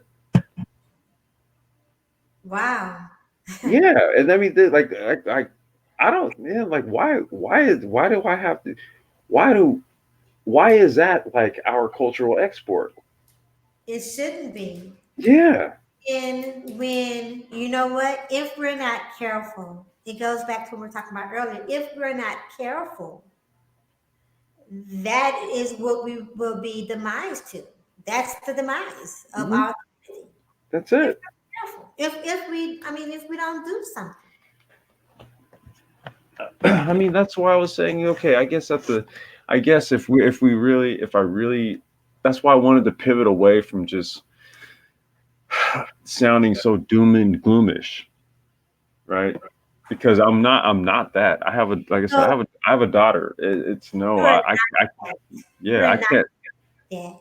yeah, I can't accept that because I got a child, Right. right? You're So you even know, when, even when you get into the crux of a matter, and you're very serious, I never hear it sound like the doom and gloom, mhm, with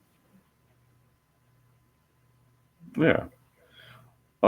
But I do think though, if maybe if I don't know, maybe this is like a challenge we could put out there. I don't know how to create social memes. I'm not on. I'm not that active in social media like that, where I know how to like make something go viral or create a social meme like like the cucumber challenge, for example. I don't know how to make something like that happen, but somebody out there who's listening might know how to do this. So what if we came up with some sort of challenge where everyone has to uh, do something that they've never done before that would be deemed bougie, but and I mean like truly uh, truly do it in a sense of really trying to understand why this activity or what they're looking to do or anything like that is something that would bring some sort of value to their lives. So perfect example, we were just talking about beer. Beer is a very benign thing. It's not like it's not a it's something that everybody is familiar with. Beer. You've seen logos plastered on race cars and commercials during a football game. And hell, if you go to a football game or a basketball game, you raise your hand, the dude comes over and he's got the beer and the peanuts. Like, it's a very benign thing, right? yes. But, but there is a big difference between a person who drinks Budweiser and a person who drinks Stella Artois. Okay, wait a minute. First of all, do me a favor and say it again. The Stella. Stella Artois, Artois. I definitely want to see you in a dinner jacket, sipping Stella Artois. I I don't drink it. I don't drink it in a. I'll tell you. I'll be real with you. I drink it when I'm literally like, if I'm out, like what I was doing today. I was fixing an electric scooter, so I tore the whole thing down, and it took me like about 4 hours, 4 or 5 hours to do it. But I tore the whole thing down and put it all back together and got it working. But during the whole time, I was drinking Stellas. You know, Huh. yeah. I mean, it's like even if I'm out in like these bummy shorts and I'm this old beat up V-neck T-shirt and some Nike runners, and I'm in the garage. If I'm gonna have a beer, I'm gonna have a Stella. Hold on a second. Yes, I'm serious, guys. When you were talking about people campaigning for the ghetto experience, and then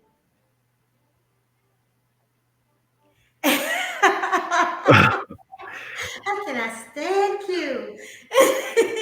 Man, why I gotta be a drunkie because I enjoy a good Stella? I don't understand that. No, he's kidding. He's Oh, being okay. sarcastic. Come on, it's a zinger.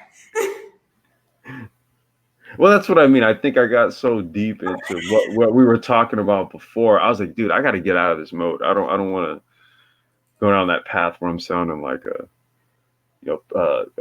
black pill nihilist or some shit. No. So, I forgot. I lost my train of thought with No, no, we were room. yeah, yeah, no, we were talking about um, Oh, doing something. Go ahead. Yeah, yeah, the challenge, doing something um, that would kind of give us like a more enhanced view of our lives. yes. You know what I mean? So I'm open to some suggestions. Like what could this be? Well, oh, gee. I know that I like to,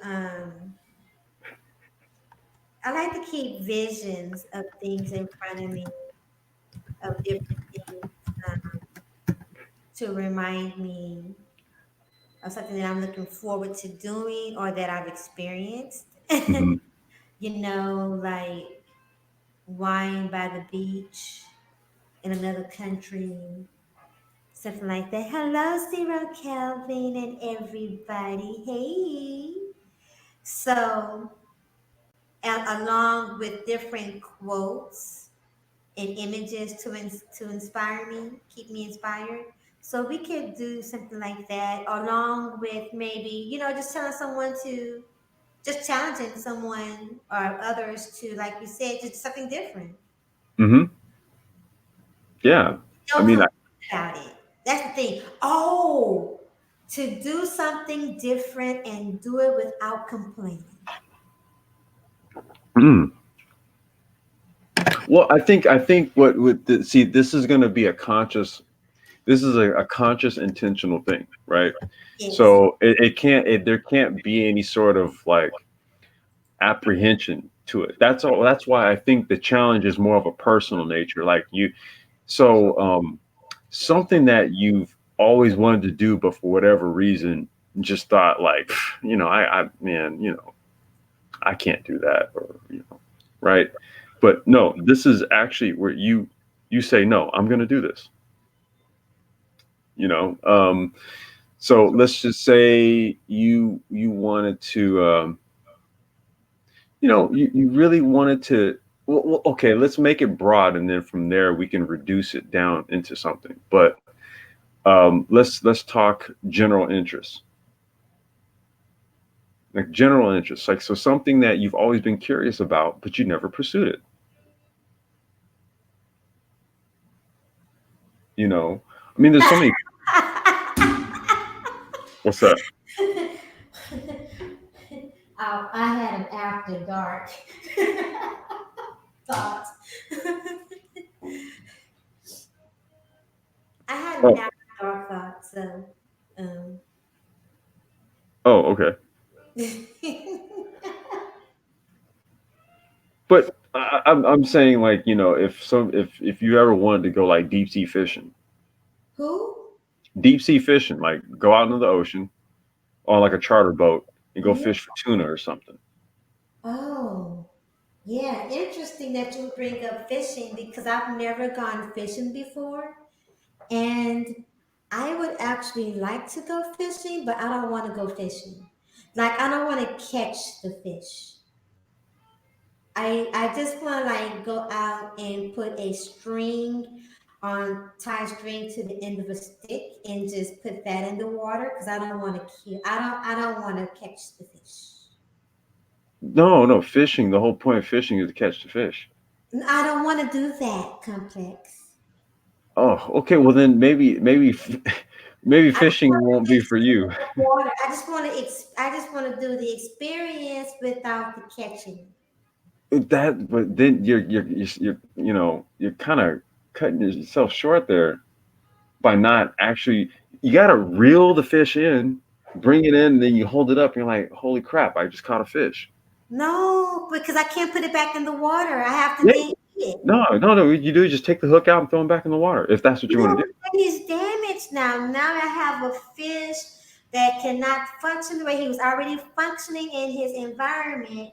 So now he's like easy prey for something else. I mean, he there of course the cycle of life is what it is, but now I no, I can't do that. I mean, that's mean. Well, okay, well then, okay. So for those that it may apply to, try to go fishing.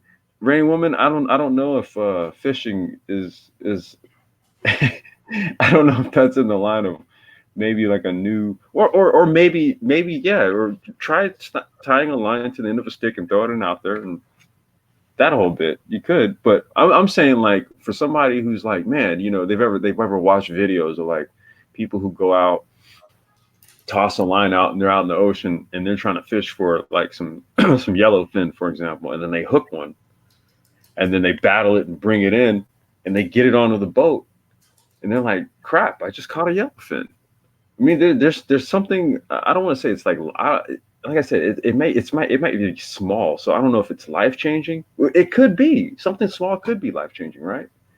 Yes. And but this is what I mean. It's like actively trying to produce new experiences for yourself may actually shift how you view life.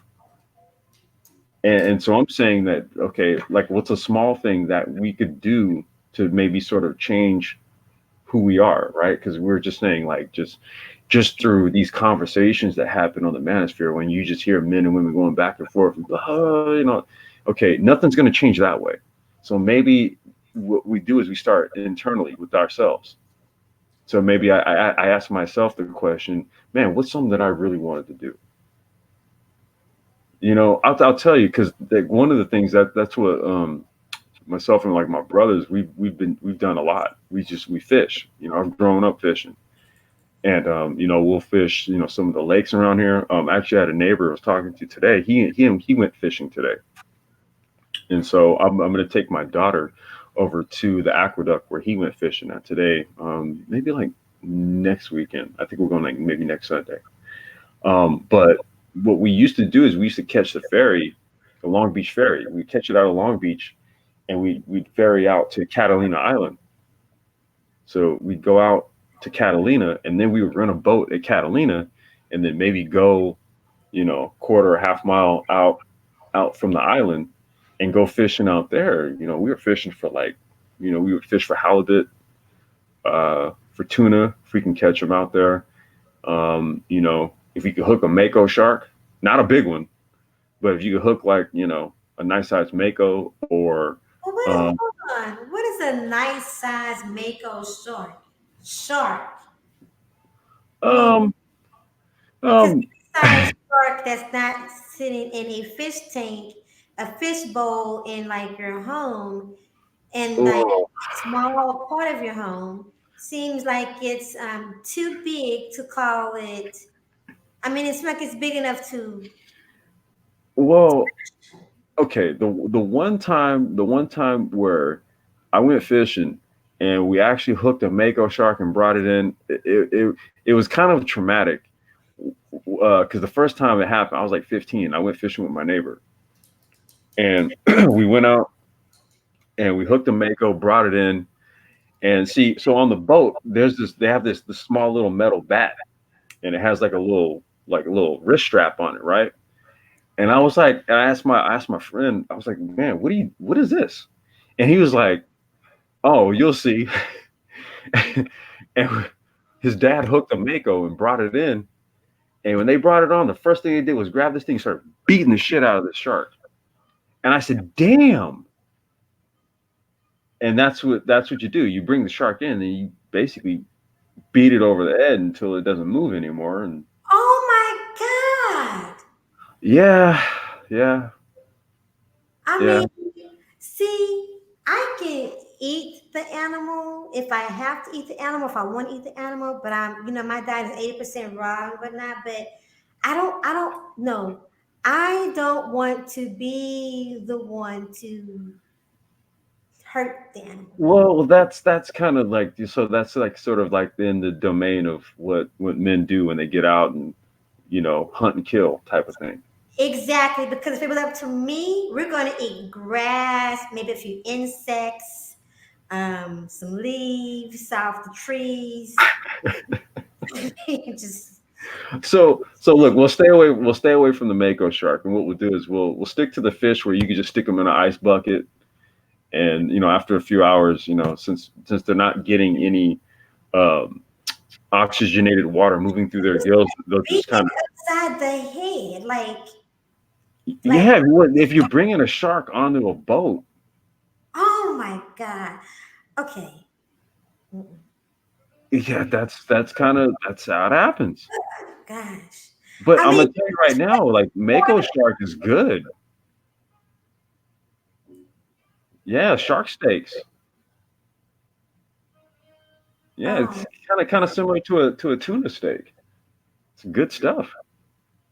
okay. I mean, you can do that and then just go ahead and eat. You can literally like beat this thing. Have you ever had a hamburger? But yeah, but You ever I you ever wonder how the cow went from living to your burger? oh, you know what? Let's not talk about that. See, exactly. That's what I mean. So if you ever wondered how a shark steak makes it to your plate, well, it's caught and then it's beat over the head. Okay, we don't have to. Look, the whole point of me bringing that up was Yeah, why'd you bring it up? was that if you've ever wanted to go deep sea fishing, do it. Wait a minute. Whoa, wait. You know what? That's another thing. You said deep sea fishing, Yeah. meaning I have to go way out in the water. Well, deep sea fishing, I'm meaning, okay, so I was saying, like, okay, you go out to Catalina, okay, you're going, let's see, that's about 25 miles off the coast of California, I think it is.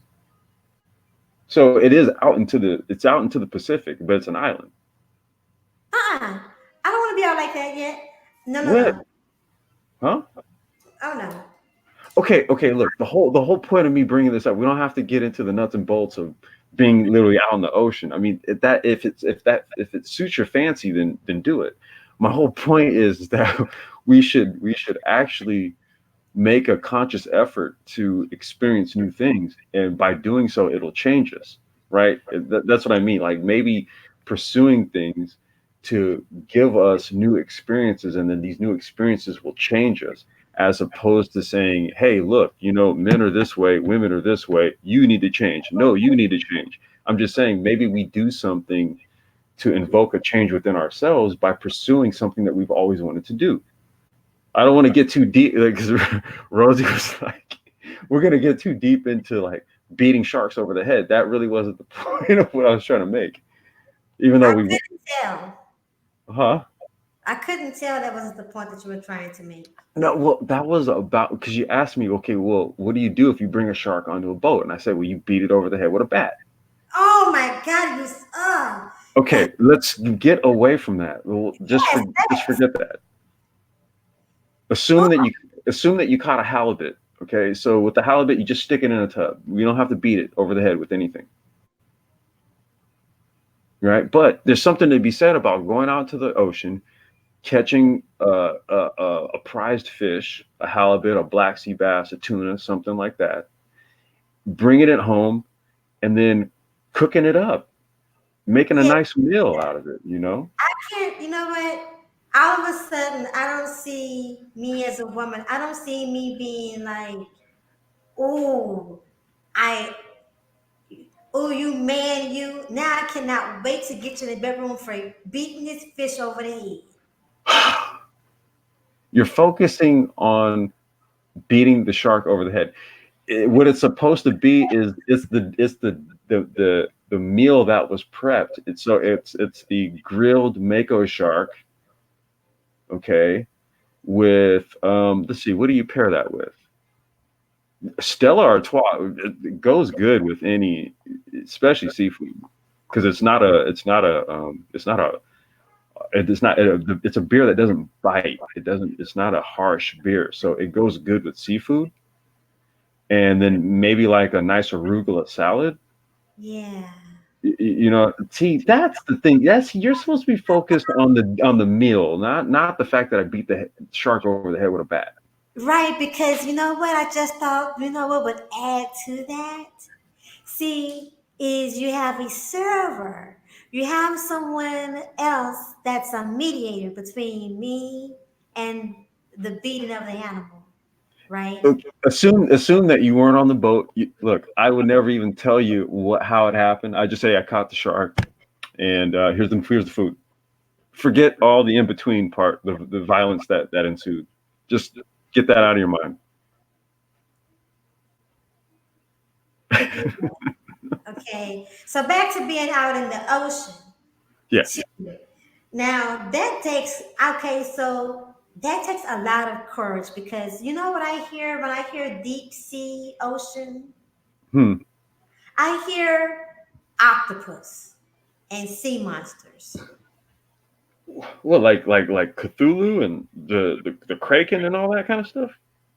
I don't know who they are, but Those are like the stories of like Moby Dick and the yeah, like you like know those are real animals, right? You know they really exist, right? Like there is such thing as a big octopus. I've caught squid and octopus and stuff before.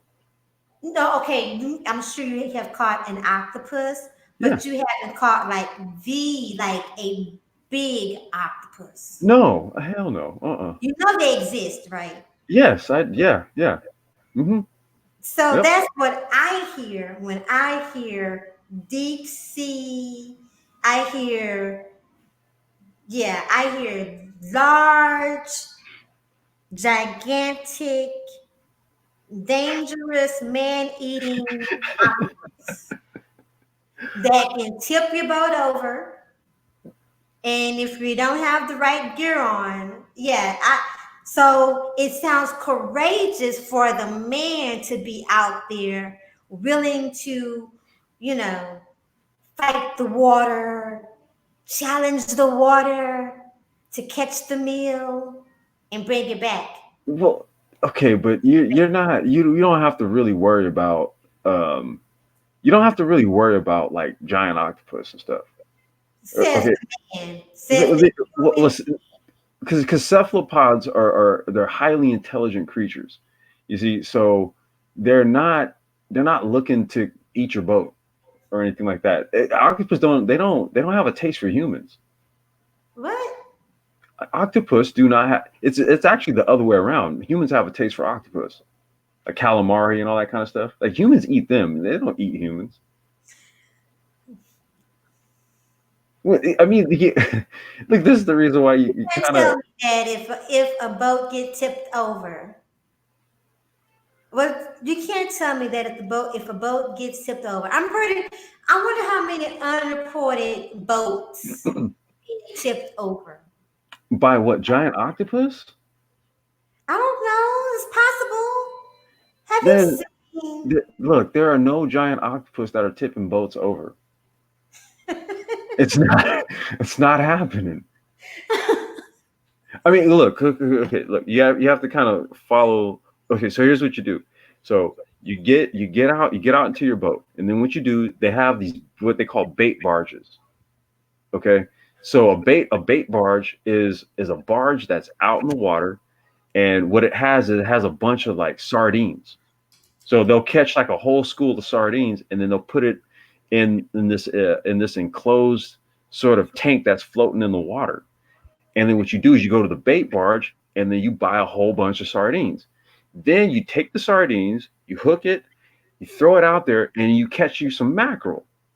Then you take the mackerel, bring it onto the boat, and you're going to take a knife and you're going to slit the mackerel along the side on both sides so that the blood comes out. And then you're going to take the mackerel and throw it out. You're going to put it on a hook, throw it out into the water, and then you're going to get a bigger fish to eat the mackerel. So you got to get some small bait to catch you the big bait, and then you use the big bait to catch you the fish.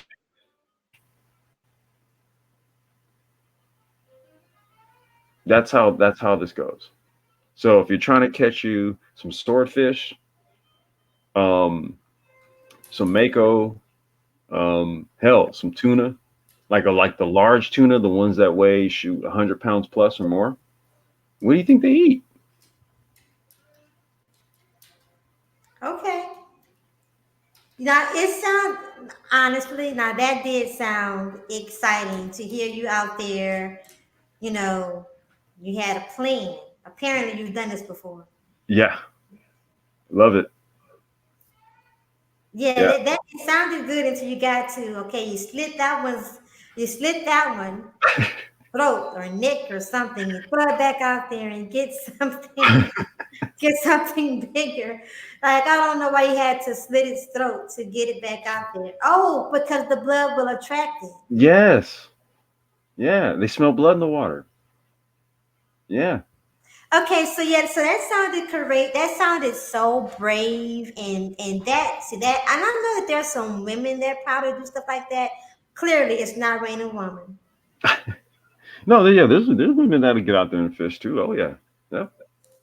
But I'm not saying that you do it to get women, right? I'm not suggesting that you do things to attract the opposite sex. I'm suggesting you do these things because, and I just used fishing as an example, to give yourself new experiences, right? Because That's new, what. Yeah, that's what this is about. This is about new experience. yeah, that's why I don't want to get too caught up in an octopus knocking over a boat. I'm like, okay, wait, we're getting or beating a shark over the head with a stick. It's like, okay, that's what You didn't happens. say you said back. I know, but that's what you do when you get out there. That's part of the experience. This is what I'm talking about. That's part of the experience. That's part of experiencing something new. Like you say, man, I've always wanted to go deep sea fishing. Okay, so when you go deep sea fishing, this is a part of what you do when you go out there. What do you wear? Depends on like where you're going and what time of the year. Like if you go out to like if you're gonna say like go out to Cabo San Lucas, or you're gonna go out to let's see what other places can you go to? Um, Mexicali. You going out like the Baja Coast or something? So you're going into Mexico, but out into the Pacific. Okay, it's usually going to be more temperate down there, so you'll be. I mean, the sun will beat you up, even if you're out in the water. You'll get cooked pretty good. You'll come back a few shades darker. So like you can wear things to cover up. Oh, my skin would just be Oh yeah. a beautiful Hmm. Hmm. dark chocolate glistening. Yep. Yep. So it's like when the weather's good, yeah, you just shorts and t-shirt. Just wear a hat. You might want to wear like a straw hat that'll kind of shield you a little bit, kind of give Oh, you no, some. I said you. I'm not out there with that. Oh no, no, I'm just like what you would wear, like a hat that would kind of just give you some shade, so that you're not losing a lot of moisture Oh yeah. to the sun. So you want to wear like a straw hat or something to shade you. But other than that, you're out there, you just enjoy the weather. Okay, so I'm all for this challenge of doing something different. Yeah. So you already doing all this extra brave stuff and experiencing your bougie beer on a regular basis. What is different that that you could do? What's different? Oh man, what do I? Okay, well, I have a bucket list, and so my daughter, she literally brings this up like once a week because what she'll do is she'll pull up Google Earth, and she'll just go and look at places all around the world, and then tell me she wants to go there. So, our whole thing is that I want to go to all of the iconic racetracks across Europe. Hmm. Yeah. So basically, there probably isn't a country in Europe that I wouldn't visit because there's a racetrack that I want to go see in all of these countries. So that would kind of serve as, my reason for traversing across the European continent and, you know, taking in, the best of all these cultures that I would be encountering. So that's what I would be. That's literally that's on the bucket list. That's what I want to do.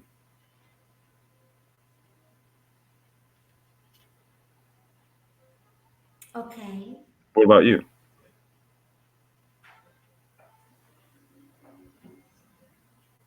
What about me? Well, let's see here. That's a good question. I want to go to London.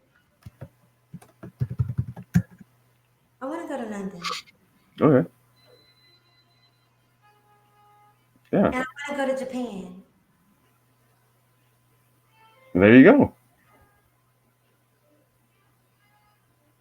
Stay in like some nice luxury hotel. Have a nice luxurious meal served to me, of course. Because people, they already say that they're talking. I can't say that you are. She is trying to keep it PG. I am keeping it PG. I am. Anyway, lost my train of thought. Oh, I'm often told that I am a little, but they don't say little, spoiled and bougie. But I don't think I'm bougie. They say I do things that seem bougie, like certain dishes that I use just to have salmon and crackers, or I like to have a lot of things that are gourmet. Hmm. But hey, I deserve that. I mean, it's just not, well, that's what they say because they don't know no better. Okay? That's what that is. They don't know any better. Hmm. So, but just, I think, go experience something else that I haven't experienced, luxuriant and gourmet here in the area. But you know what I really want to do though too, though, like I want to go stand under a waterfall. Okay. Yeah. Oh, that sounds so refreshing. That sounds so rejuvenating and relaxing just even thinking about it. Just standing under a waterfall. Yeah, that's what I mean. It's like something that you haven't done that you would want to experience. That again, it doesn't necessarily have to be like life changing. It just has to be something that that adds to your palette of experiences, right? Like you're we have to get out of like living like a one dimensional life and thinking that um, you know we can't have things of value in our lives. That goes for experiences and it goes for people. It's really like that's what I'm saying. It's like I think it's too much to just ask people to wholesale change,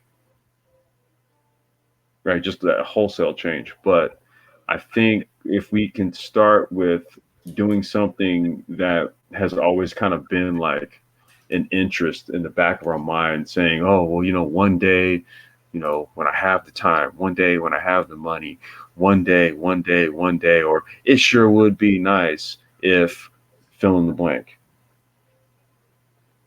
And it's just like, no, man, like do it and enjoy the experience and allow yourself to grow from it. Allow it to change you in whatever way it ends up changing you.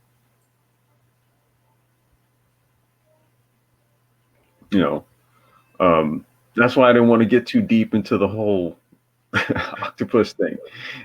It's really more about like, okay, there's something to be said. What, Randy? Did you see that video I posted maybe 3 weeks ago or a month ago? I took my daughter out to Venice Beach. I saw a little bit of it. Yes, Oh, yes. okay, so like I don't when I go to the beach, like when I'm there, what I do is I look out into the water and I literally say to myself, I am standing on the edge of the continent, Hmm. right? Like this is where it ends right here. Like it's a heavy thought. It causes you to really contemplate things, to really think about things. Like you're like, damn, I'm at the edge. This is it right here. This is it. As soon as I put my foot in that water, this is literally the edge. This is where the land stops and the water begins. Wow. That's it. It's a yeah. It's a heavy. It never. I never get used to that. It's always a thing where I go out there and then I just really just I think about it. I look out. I just look into the water it's just from here to wherever the next landmass is. It's this vast ocean in between us, and it really always causes like reflection for me personally. Hmm. So the beach and the water, it always just does something for me. Yeah, I love beaches and water too. I really do. Yeah, my daughter's the same way. It's just like you saw her in the video. She just kind of Oh yeah, it's like she owned it. yeah, yeah. She's a water baby, man. She loves the water. So that's kind of like my kick, right? That's like what it does for me. That and racing and being on track. I become a different person when I throw the helmet on. You know, Hmm. yeah. There's like this whole sort of transformation that happens, and I can't ever get used to it. I throw the helmet on. It's just like dude, like I just became like a superhero or something. And in so many ways, it's a whole. I'm doing something completely outside of my normal day to day, Hmm. and I'm always able to take something new away from it, and um, and that's the thing. That's what I'm saying. Like if we're doing things that can to ourselves, we're actively doing things to get some sort of change going within us, then it'll reflect outward, that little ripple effect that you were talking about. Yes. Okay, so I think that we could definitely to inspire people to do that. Let's see. Break the mental groups and have them do a short animation film. You will be a hero. Oh, he was talking to Herman Carter Yeah, about because he was talking about wanting to get one to get like black kids into animation. I said I thought that was dope. exactly. Yep, I would love to see that. I really would, man. I really would love to see something like that. Because that's not even something that you really hear hear about in terms of like black. I mean, we've had some. I'd have to really think, try to recall some of the names, but there have been great black animators, but that's not something that you really associate. black folks, having some sort of notoriety in terms of like an industry or a creative pursuit. You don't really hear too much about like black animators, right? And black like visual artists. No, you don't. No, you know what I mean? Like, yeah, man. See, that would be real dope, Herman. Like if you did something like that, man.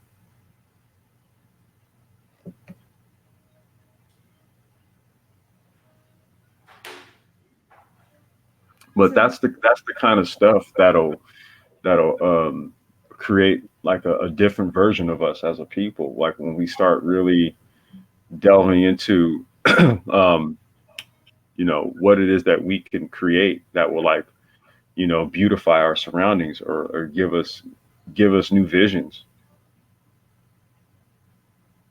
My daughter's a real she's just like, well, she gets it from her mom because I can't draw for nothing. But her mom was a doodler. She used to just draw all kind of stuff, and my daughter's the same way. She'll just get pads and paper. Oftentimes, when I'm like sitting here doing live streams and stuff, she's sitting right over here just doodling, drawing like drawing them. I'm like, did you just draw that freehand? She's like, yeah. I'm like, that is really good. yeah, no. One time she drew like an owl while we were doing a stream. Oh yeah, that's right. That's right. You saw it. Yeah, yeah. Yeah, she drew an owl, and I was just like, cause that's my favorite bird. So she's like, "Daddy, what's your favorite animal?" I was like, "Baby, draw me your owl."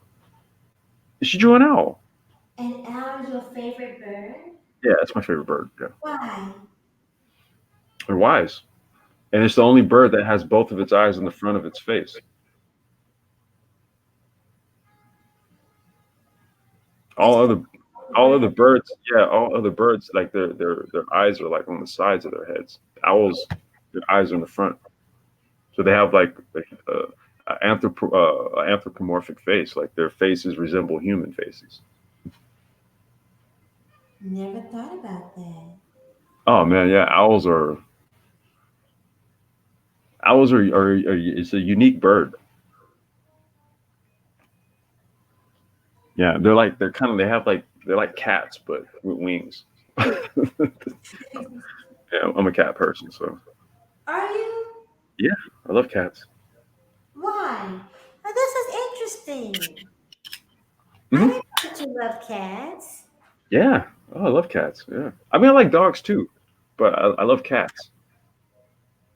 Cats just walk up to me. Yeah, well, my wife used to say I was a cat. I don't know if me being a Leo has anything to do with that, but um, she said I used to scare her a lot because I would just walk into a room and like I wouldn't make any noise, and Oh, I get that a lot. oh yeah. Yes. My like my dad gets it a lot now more, because he's here now, and he'll jump and be like, "But where'd you come from?" And my Hmm. mom used to do the same thing. She'd be like, "I need to put a bell or something on." It's like, "Why don't you make some noise when you move? Make some noise." And I always thought, I always thought that it's because I'm small that I'm like that. But you're bigger than what I am, so for you to be so quiet, yeah, it must not be because of my size then. Because sometimes, really, the only way you will hear me walking or moving is if I have on heels. Mm.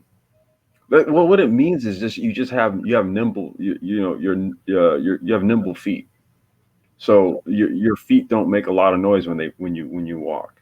No, they don't. Right. And I'm just saying. Well, I guess maybe size does. I'm not like I'm like an average size dude. Well, height wise, not weight wise. I've been told that I'm on the skinny side. I'm only like 150 pounds. But I'm like 5'10". You're lean. Yeah, I'm lean. Yeah, yeah. So I don't make a lot of noise when I move around. But I think that has just have to do with like if you're nimble footed, then you just your feet don't make noise when you walk around. So sometimes it catches people off because they don't hear you coming.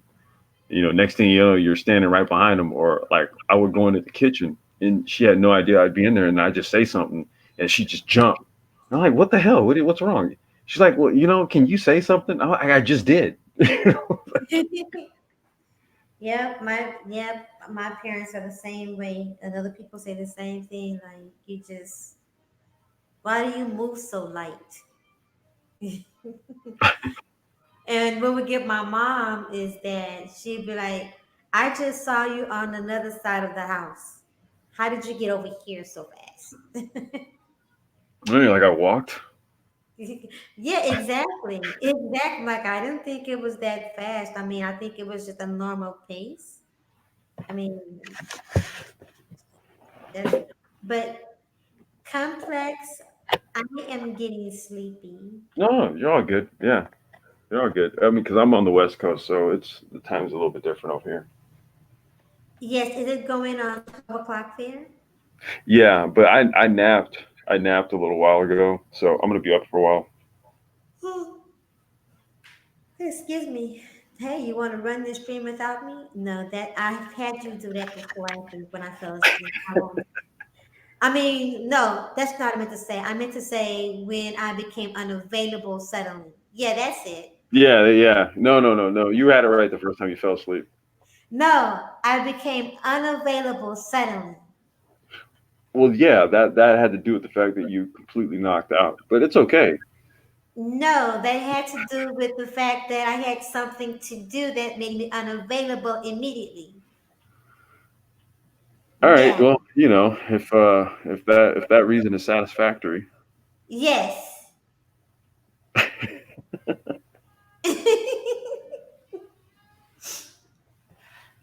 All right. Well, no, that's cool. I'm gonna actually I have like this is gonna sound lame, but I actually have some business stuff. I got like work stuff, like some email crap I gotta take care of. Hold on, let me. Q, I did not have a booty call. That Whoa.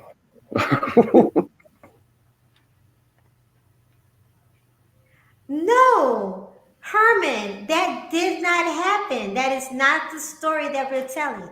So what happened was I became unavailable. That's what she calls falling asleep, becoming unavailable. Hold on. No one said anything about anybody falling asleep. No, I did. Well, we shouldn't. That's not what happened. Well, no, that's not what we're calling it. I get it. Because that's not what happened. What happened? See, when we all get this goes back to being on the same accord. So what happened? No, that's not it either. Now Jack Spade done threw a toilet in the comment in the chat. Yes, unavailable like Casper. Right, exactly. So see, we have to be on the same accord. Remember, be on the same accord about things so it runs smoothly. So, Folks, in she became unavailable.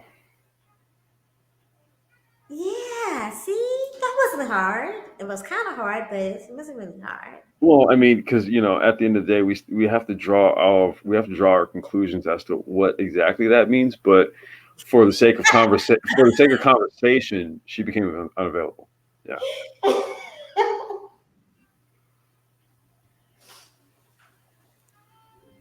yeah, yeah. Right. She went full Donald Trump on us.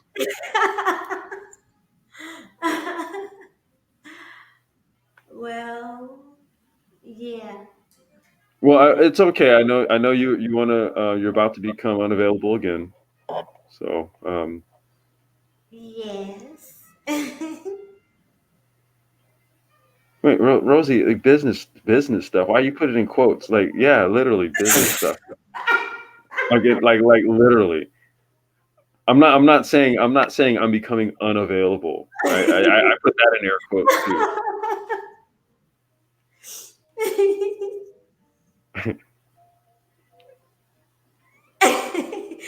Q talking about her doorbell is about to ring.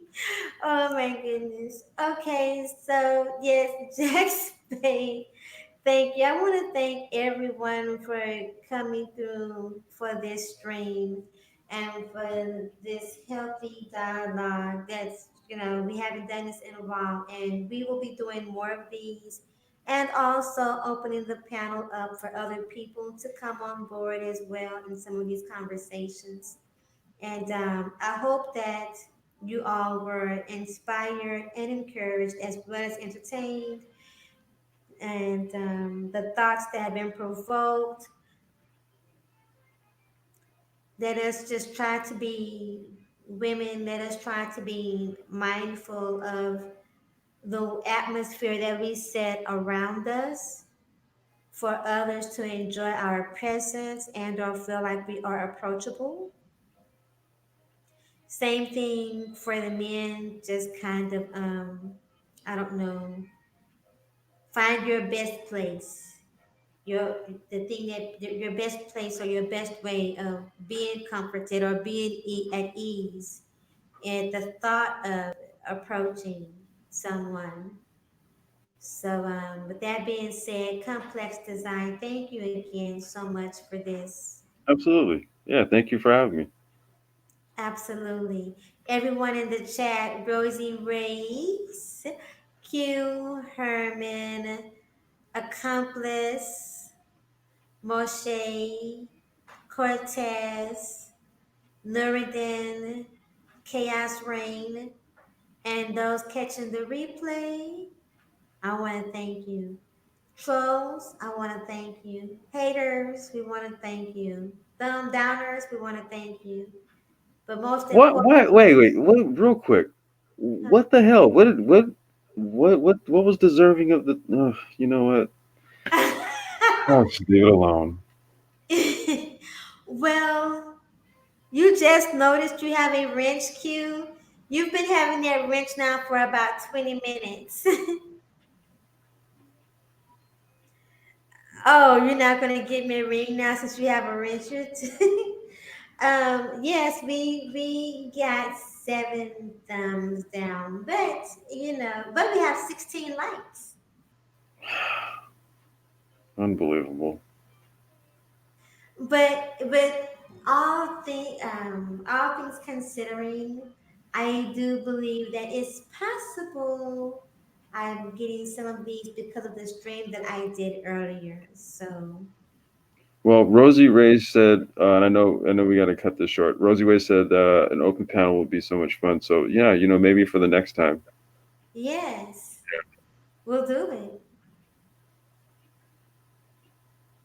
All right, Rosie, we're expecting you on the next one. Yes, I would love to have her on. She's been wanting to do something like this anyway. So yes, that would be wonderful. Boo to the thumb down people. Boo. Yeah, what's wrong with you people, man? Well, I could continue, but then I'm gonna, become unavailable. No, So no, no. You go ahead. Go ahead. We're all every good. everyone have a good night and until next time. Mwah. All Thank right. you. Peace out, everyone.